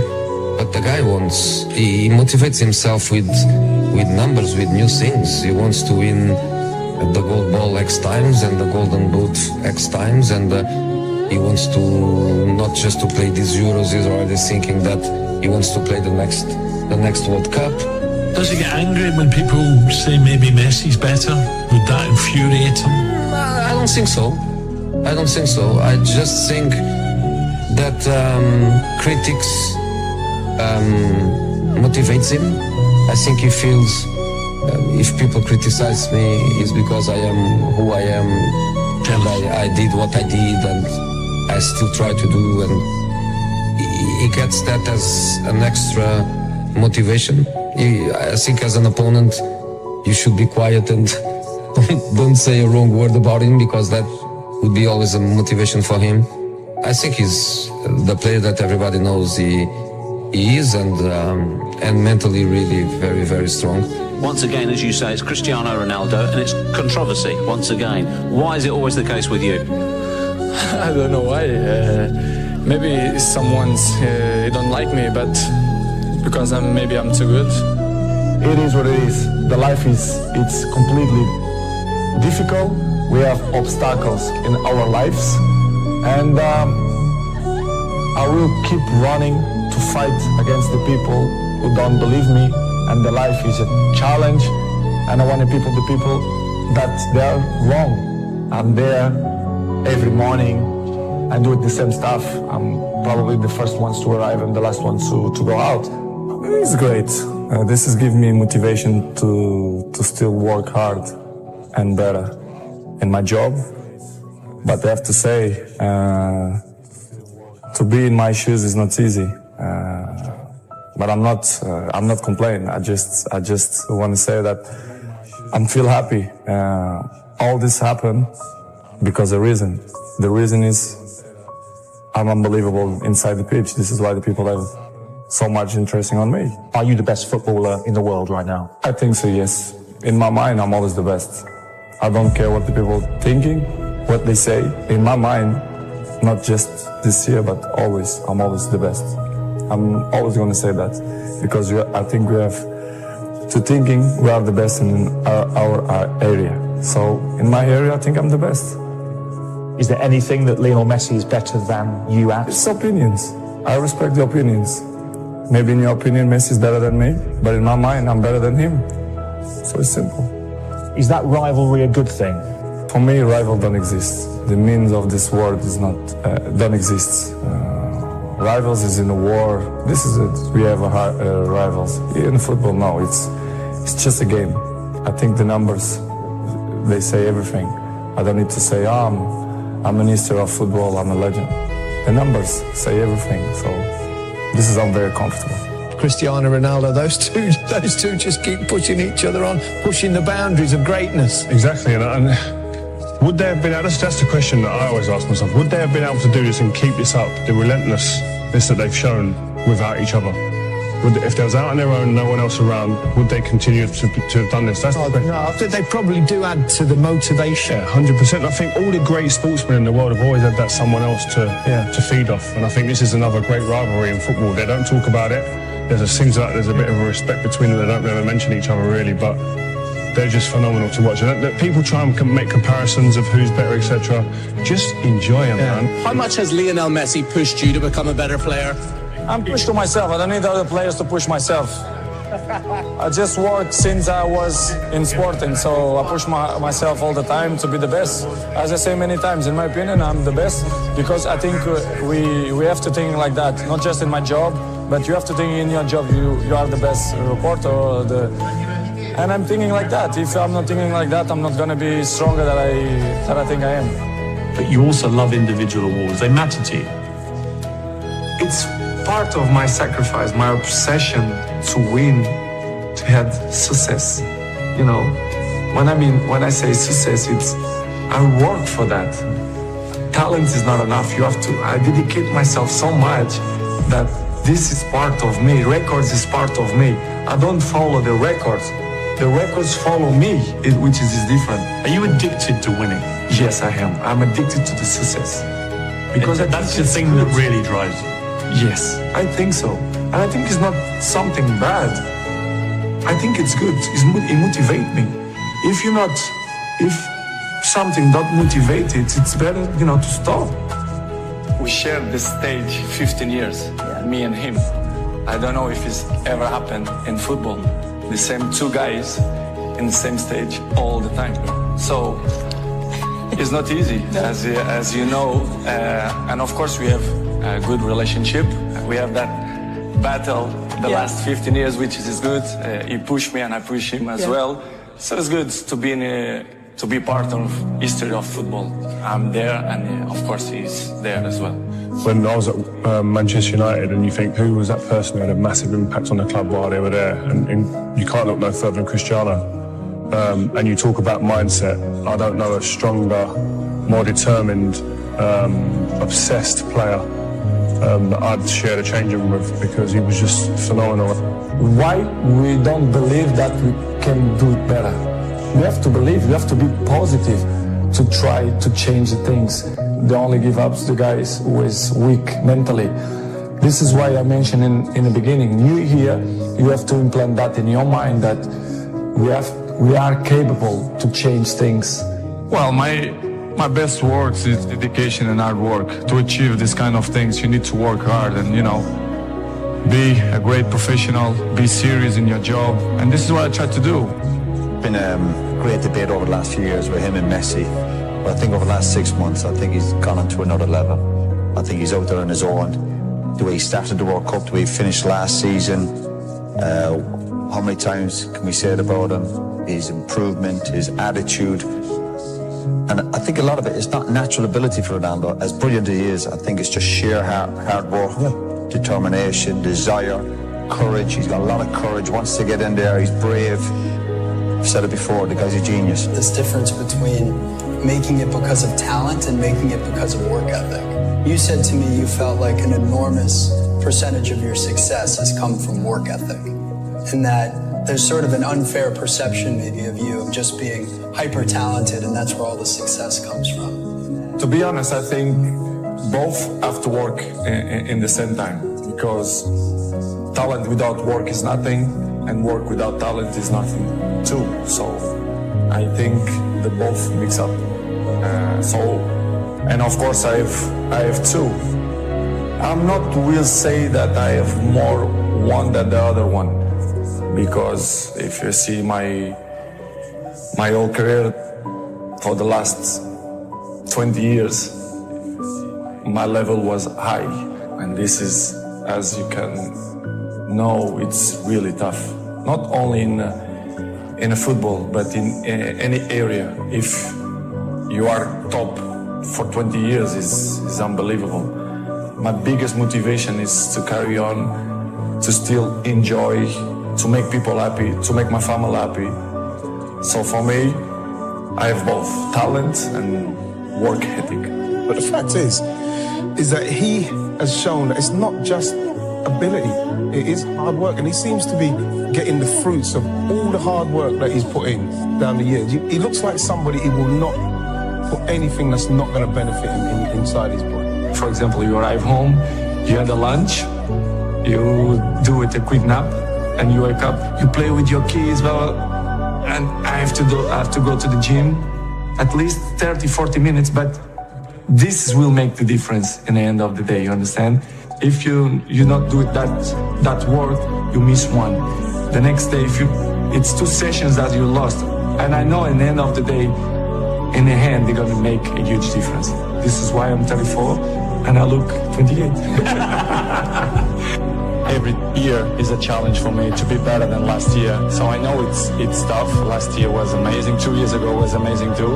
So my job is to continue to work hard and dedicate myself 100% in my job and win trophies, collective and individual too.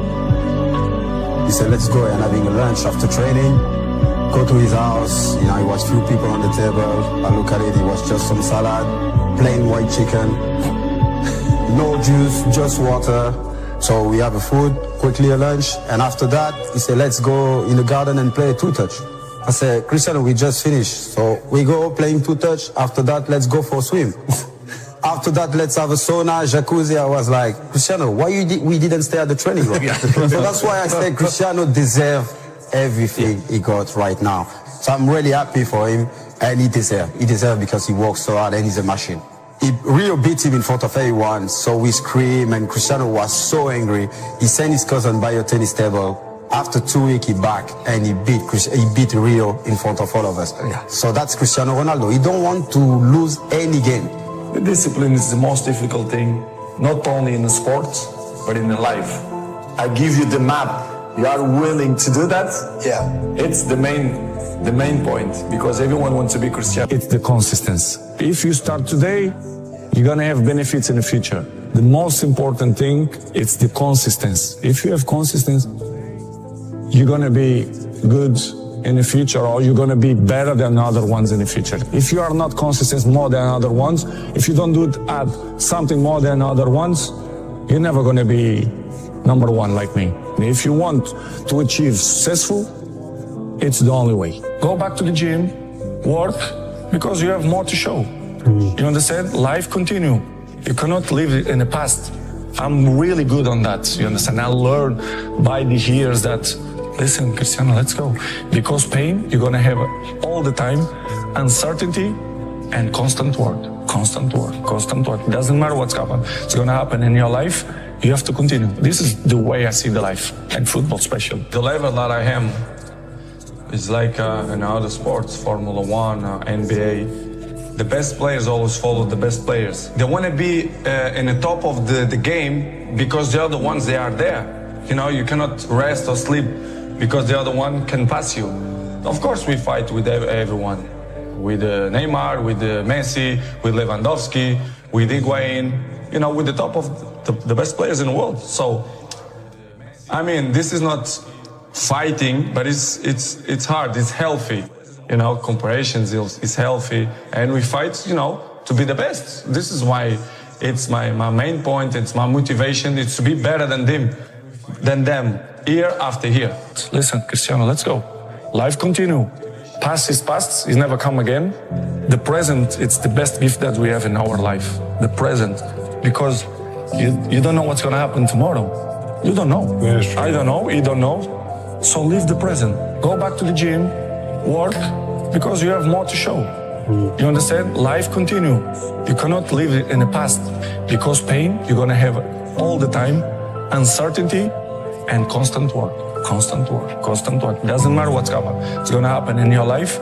You have to continue. This is the way I see the life. Do you ever wake up and you say, I don't want to do it today? I fight against that. It's the big challenge. It's when you're not willing to do something, but you have to do it. This is the main point. This is why I say our mind, it's a box of surprises, and you have to challenge yourself to be consistent. I repeat, sometimes it's hard. It's what many people say, you like to go to the gym every day. Of course, no. It's not true. Nobody likes to go to the gym every day. but you have to do it. Some people, they don't want to shoot penalty because they don't feel confident. Pressure, yeah. It's okay. I respect that. But Cristiano never will do that. Never. Even if I miss one time, I will shoot the second time. If I lose the second time, I will shoot the third time. I'm not afraid. Most important thing is not what you do. Work or talent? Talent. If you don't have talent, forget it.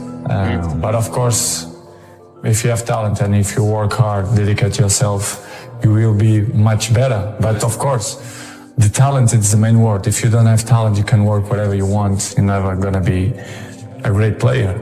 But I have to mention talent. How much do you pay for that? How much do you give for that? How much do you train for that? Well, it's dedication and hard work. This is my words, to dedicate myself 100% every time to be the position that I am today. It's not 1 year, it's 10 years, 12 years, to maintain my level.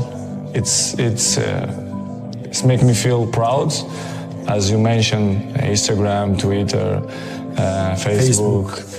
The number one, of course, I feel proud for that. But for me, the most important, it's to maintain my level in the pitch, to play good, to score goals, to do assistance, to win trophies.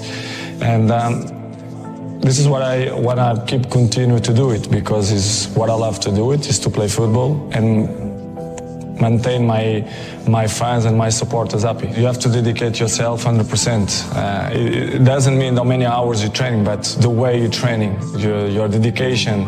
You can have a training only 1 hour, but you give everything for that to achieve your goals. So this is what I try to do it.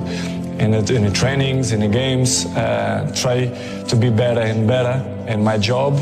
And for the last 7-8 years, I think I maintain my level in the same way. So this is making me feel proud, and I will continue to work hard to maintain that level. When you was in Manchester, I saw you knew you wasn't complete.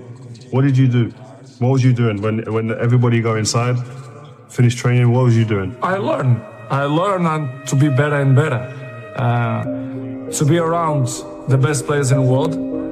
So, but if you make the two things, talent with a work hard, you can be a huge player. And this is my head, and I think I'm in that role. How you make the balance? It's easy. When you work with the best team in the world, because I think my team, the guys who work... the best team in the world? In my opinion, yes. Yeah. They work hard like me, outside the football. Of course, business is something that I like it, and in the future, I can see myself in that position. But now, as you know, I have to focus more in the football because it's my job. But outside of football, I have a fantastic team, the guys in the specific areas that take care of me. And I'm so blessed for that, and I feel, of course, happy for that, because I have an unbelievable team. Do you look to the spreadsheets yourselves? do you go to ask the managers how business is going, or you are Of course, I like to know. Yeah, you do. Yes, it's important, and it's, when something have your name, I think you should have interesting to know all the things going on. So not all about my shoes, but all the products, as you say, the hotels, blankets. The Nike product. Very nice blanket. The blanket. I got one, yes. The headphones, many things we have. So, of course, we are in the control. As I said before, I have a fantastic team that they give me the information about everything. I'm not 100% worried what the things going on, because I trust in my people. So this is why we have a fantastic team, and of course I'm so happy with my team too. What would you say has been your greatest achievement so far, on and off the pitch, actually? Inside the pitch? Yeah. Inside the pitch is always the most important, is to win trophies, because we work 10, 11 months. If you don't win nothing, it's empty, And I like to win trophies, collective and individual, because I work hard for that. Outside the pitch, it's to have the family that I have and the friends that I have, and try to be the most happy person in the world. How to be number one, how to achieve all your goals. Tell them the secret. Please try to motivate the children and the youth. Well, don't exist secret here. The secrets don't exist. Exist hard work, dedication, be obsessed to be something in the life, and follow their dreams. I think if you want to be a football player, or if you want to be engineer, or whatever you want to be, dedicate yourself, work hard, and believe in you. I think this is the main words, not just a kid want to be a Cristiano Ronaldo, but anything it can be, work hard. I think it's the main work and the dream, to believe in that everything is possible in a life. I love football. Well, I remember I always playing in the street. One day my father coming and he said to me, "Why you don't coming for the club when I work?" I say, "Yes, why not?" And I start to play, to have the same routine. And I go to every day to training, and I like it to be part of, a team. And I training every day, and, my father was there to help me. Well, in the beginning, I feel that I was different than the other kids. Yeah? Yes, I feel. But I didn't ever thinking that one day I will be professional. And playing, for example, in Manchester United or Real Madrid or even in Sporting. I just play, to enjoy, but I never thinking that, hey, I have talents and I'm going to be professional. In the beginning, I didn't feel that. Very important for me. I'm always a competitive player. Not just in the games, I'm in the training, I'm like that. In the home, with my sisters, with my mom, with my nephews, I'm always try to competitive hard and try to win. I'm like that. I never change. Because I like this, I like what I do, I like my life, I'm a happy person.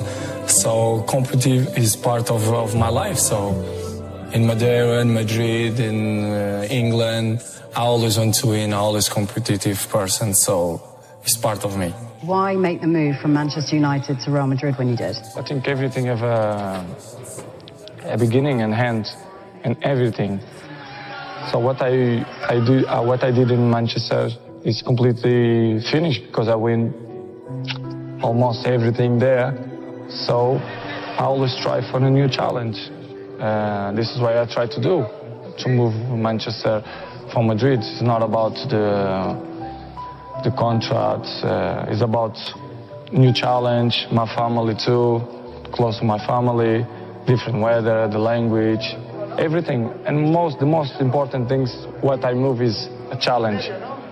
Because I really like to put myself in the pressure to see what I can do. Judge something that they don't know. Of course, it's something that I don't like, but I have to live with that. I cannot change my personality. I cannot change my character. I cannot change my education.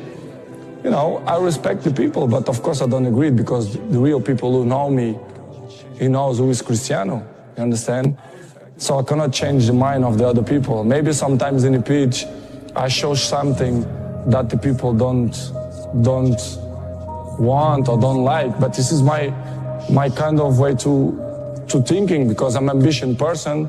I don't smile a lot in the pitch because I try to be focused.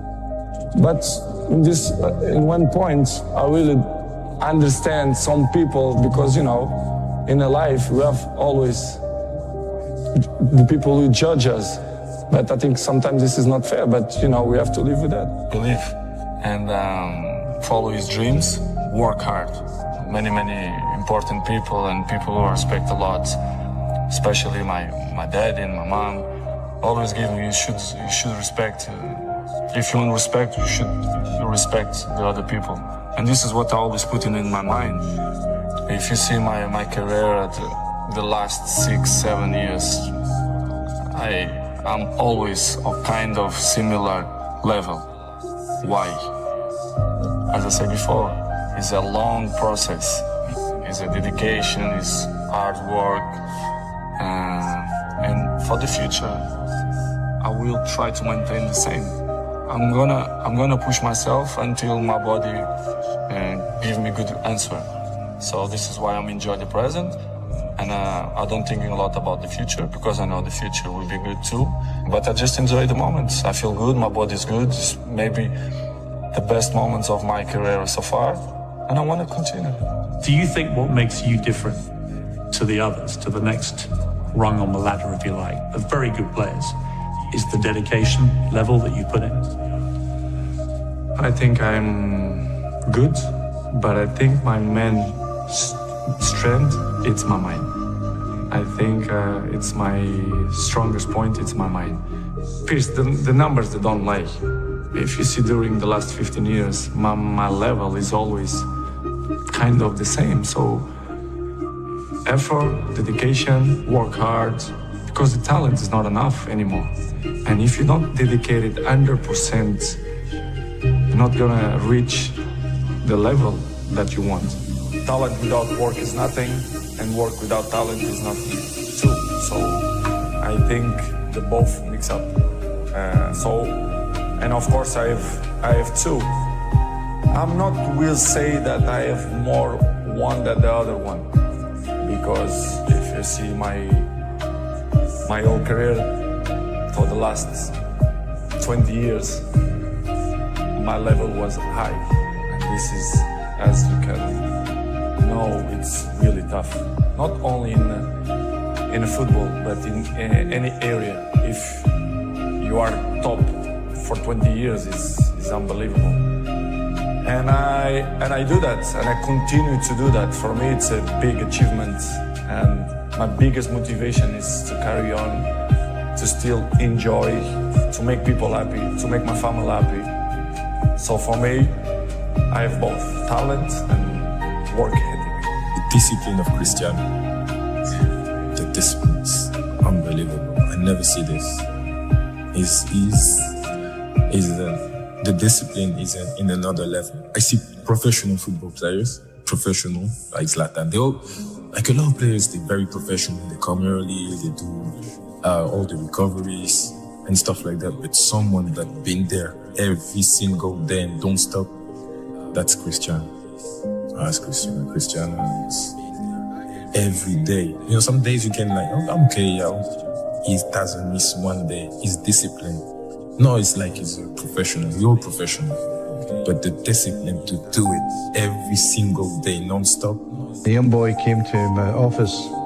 It was a Tuesday, and he says, "Boss, can I have Friday off?" And I said, "Why do you want Friday off?" He said, "My mother's died." And I went, "Oh, of course, son." Yeah. From that moment on, if a player came to me and says, "I want tomorrow off," I said, "Yeah, can I help you?"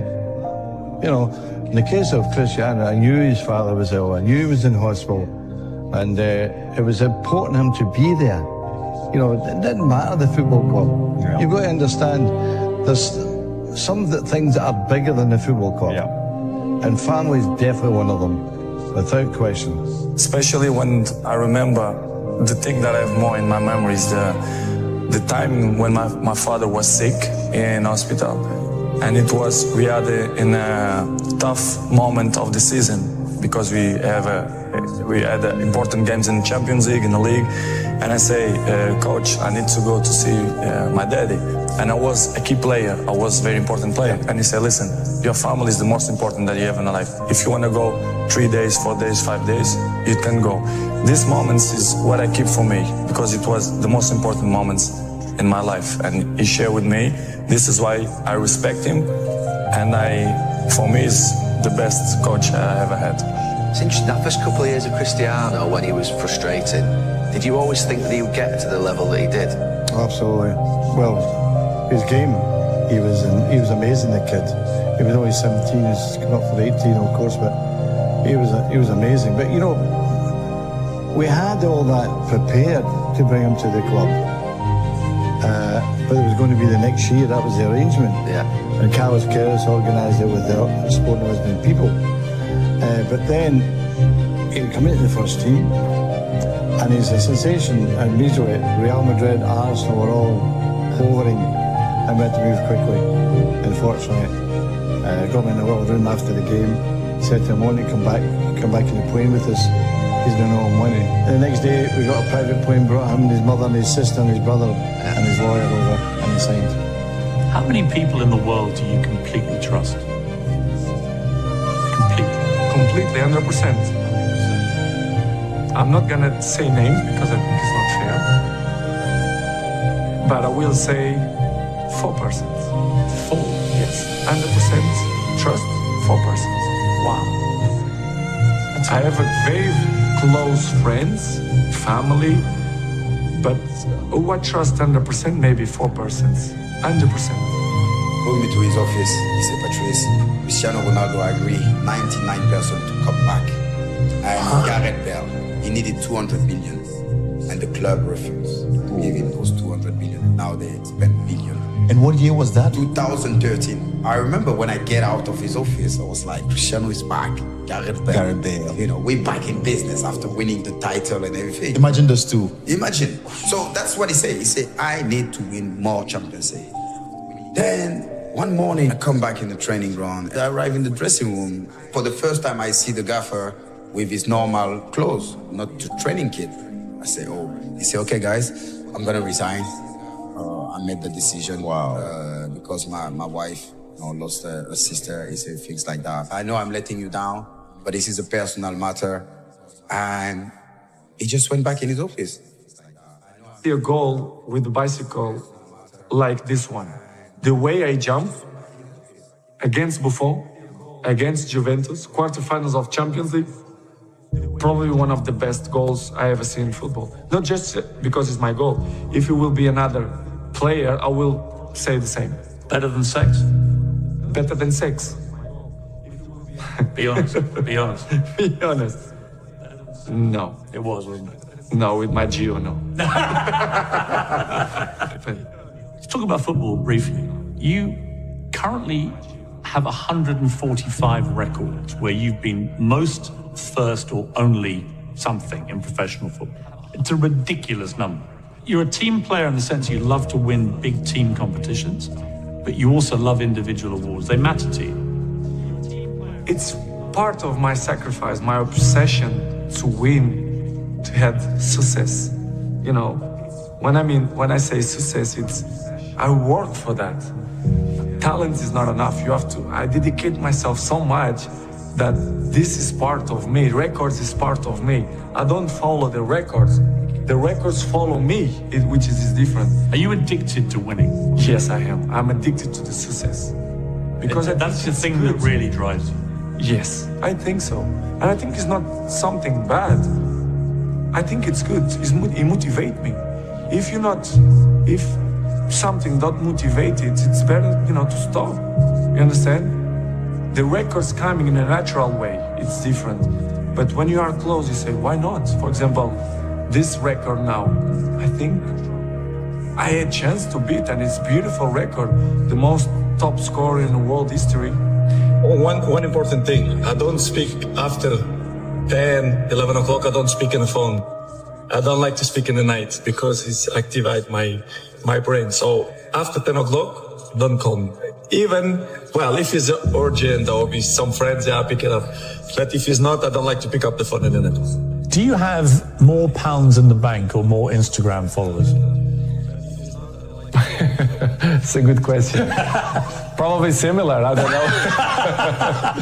Probably similar. I'm just trying to work out how Wayne Rooney could hate you even more, and probably that's the answer. Well, not only him. Imagine the rest of the rats, they're going to criticize me too. I try to find with my experience to don't push too much my body when they need to recover, but to find the balance, which sometimes is difficult. I take care of my body since I started to play football. But you like being number one, don't you, Cristiano? Yes, of course. I mean, you don't want to be number two, do you?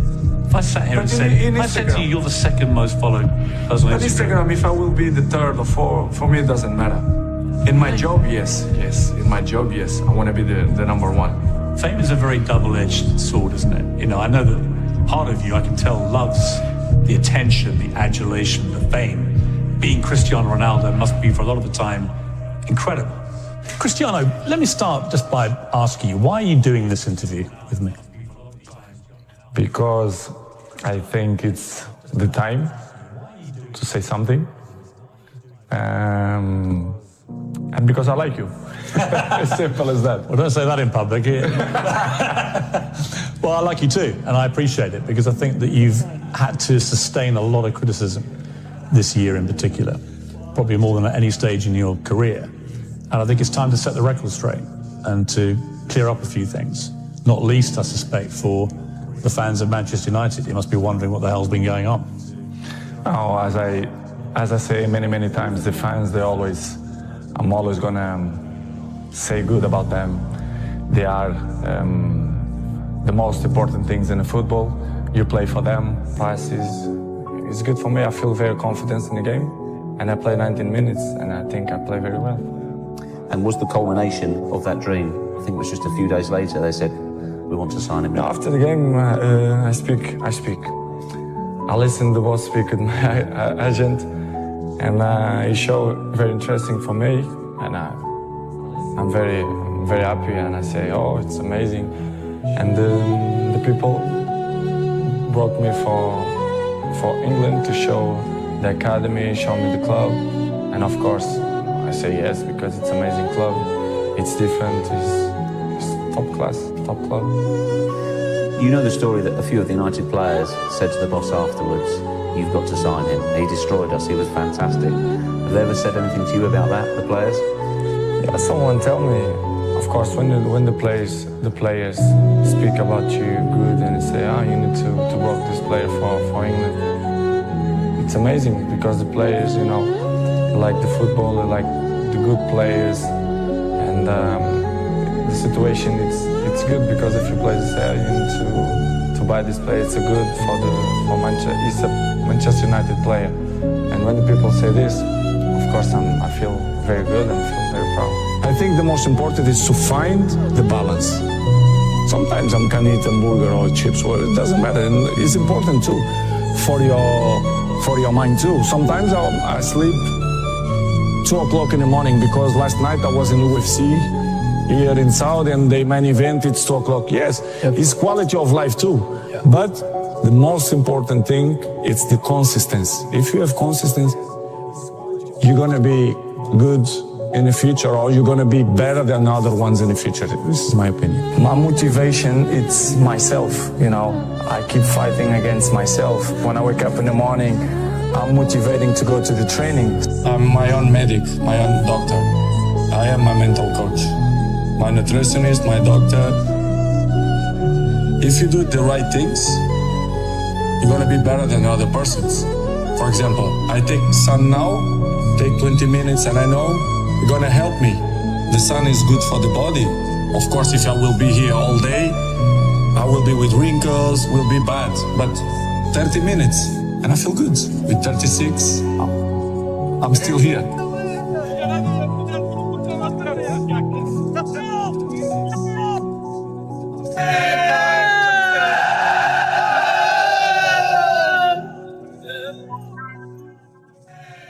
I think you're the best football player that's ever lived. I think. You think? There's a raging debate, as you know. A lot of people think Messi. A lot of people think you. A few others think other players, but the two honest, of you... My honest thing is, I think... much. That matters to you? Yes. What is your key bit of advice to the next generation in terms of making it to the top and staying there? Believe. I think you should believe in everything, and of course the rest. It's the dedication, the hard work. Listen to people who know more than you, who they have more experience than you, and believe in your talent. I think it's the main point. What separates the best ones with the other ones, with the average ones, it's the consistency. All the time I put it on my mind that you always can improve something. This is what I did. It's not by coincidence that the last 12, 13, 14 years I'm always in the top of the game. So this is take a lot of consistency, hard work, be professional, and this is why I'm still there. Go back to the gym, work, because you have more to show. You understand? Life continue. You cannot live in the past. I'm really good on that, you understand? I learned by the years that, listen, Cristiano, let's go. Because pain, you're gonna have all the time, uncertainty and constant work. Constant work, constant work. Doesn't matter what's gonna happen in your life, you have to continue. This is the way I see the life. The most important thing is to have a routine, consistency, not obsession. Good. Don't be like Cristiano, because Cristiano is crazy. Okay, but 20%, 25%, it's too much. Yeah, be more consistent. Even my friends say that I'm sick to live that life. For me, it's not a big deal. I do it in a comfortable way, in a happy way. Yeah. For me, it's not sacrifice. You say, yeah. Sometimes you don't want to go to the gym. Of course, no. Sometimes I don't go to the but I go because I have a compromise with myself. But I'm not go happy every day. You think I'm wake up off the bed every day happy or with my wife or with my kids? Sometimes I'm not. But it's part of our time. We are both the same. We feel this every time. Make effort in your health. If you want to be a football player, work hard, believe in yourself, and dreaming, you know? Training well, listen to your coaches, listen to your parents, and work hard, okay? This is my advice. It doesn't matter for me if you win or if you lose.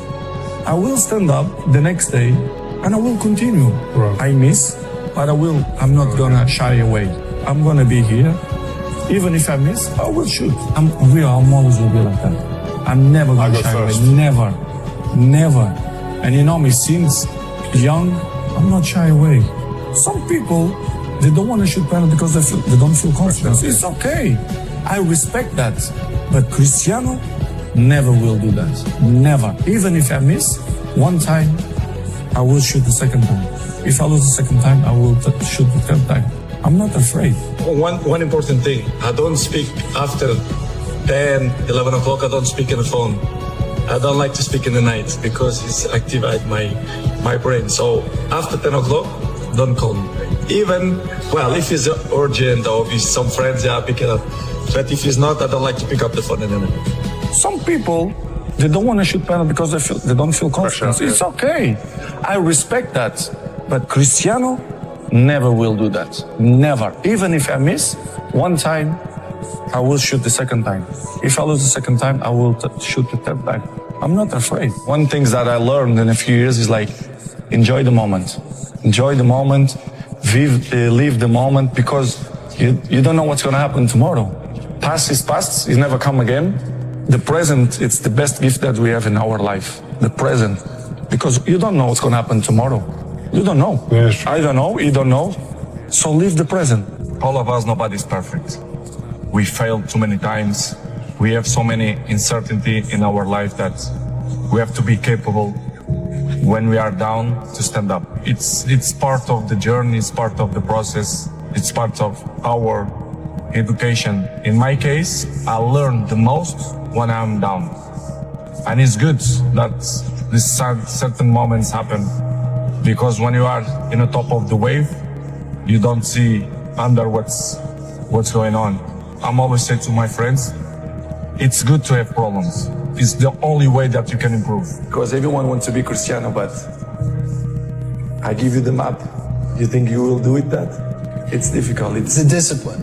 The discipline is the most difficult thing, not only in the sport, but in life. You have to challenge yourself to be consistent. I repeat, sometimes it's hard. It's what many people say, you like to go to the gym every day. Of course, no. It's not true. Nobody likes to go to the gym every day. But you have to do it. What motivates you still? Well, my best words, it's dedication and hard work. To achieve these kind of things, you need to work hard and, be a great professional, be serious in your job. And this is what I try to do. To be here for 8th time, I think is not by coincidence. It's because, we all have talent, but the talent without the work, it's nothing. What's your secret? Because you're showing no signs of slowing down. No secrets. Don't exist secrets. The secret is dedication and hard work. To be able to work 100% all the time. This is, if it exists words, this is my secret. You have to be yourself. Doesn't matter if the people like or not. You think I'm gonna change now? Our Christian self is always, I'm gonna change now. You think with nearly 40 years old, I'm gonna change? Of course not. Oh, you like me or you don't like me, it's part of the life. For me, it's not a problem. In the national team, it was like that. How much pressure did you feel being the first real big star to come out and then say to everybody, come on, follow me? How was that big pressure for you? To be honest, it was zero pressure. I didn't have any pressure. What? I didn't feel pressure. Well, for me, pressure... everyone going crazy. You know, for me, pressure, it's the people who was in a war, that didn't have foods to eat, that deal with the guns during the night, shots. For me, this is the real pressure. As I told you before, I left my house with 11, 12 years old. I cry every day. So, honest, I'm not going to tell you that to be cocky or whatever, but pressure was zero.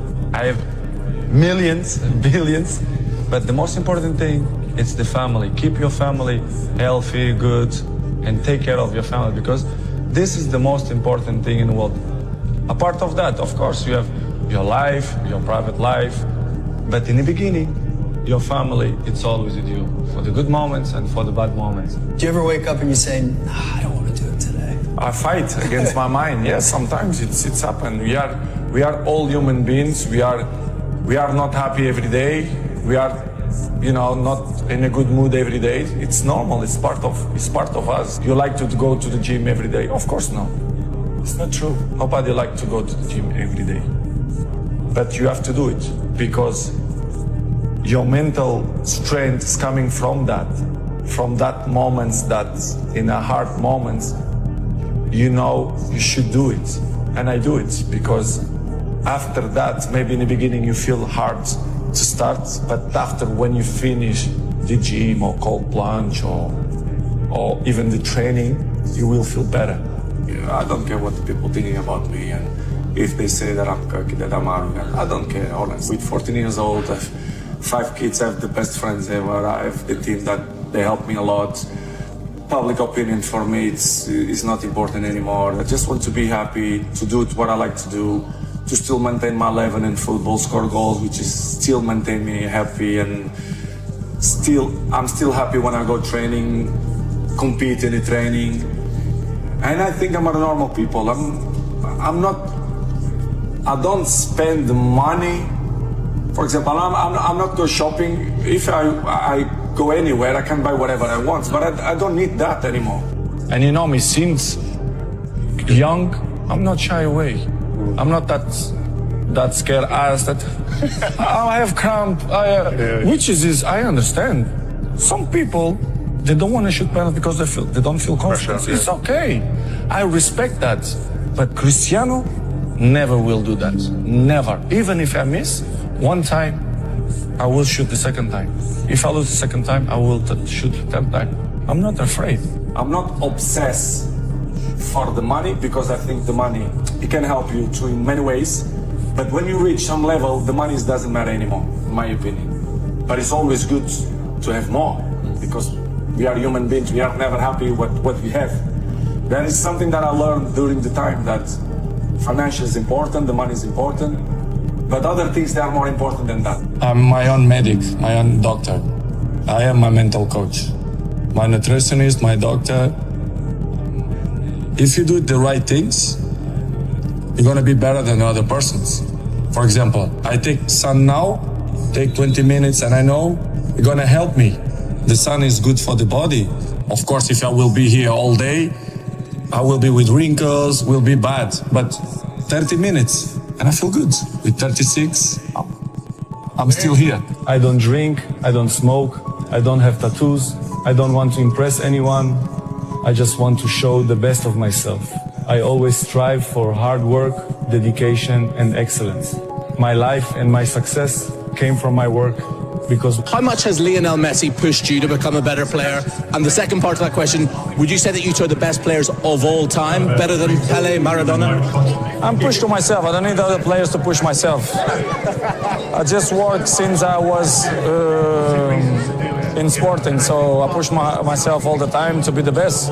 As I say many times, in my opinion, I'm the best because I think we have to think like that, not just in my job, but you have to think in your job. You are the best reporter, and I'm thinking like that. If I'm not thinking like that, I'm not going to be stronger than I think I am. When I was a kid, at 11, 12 years old, we didn't have money.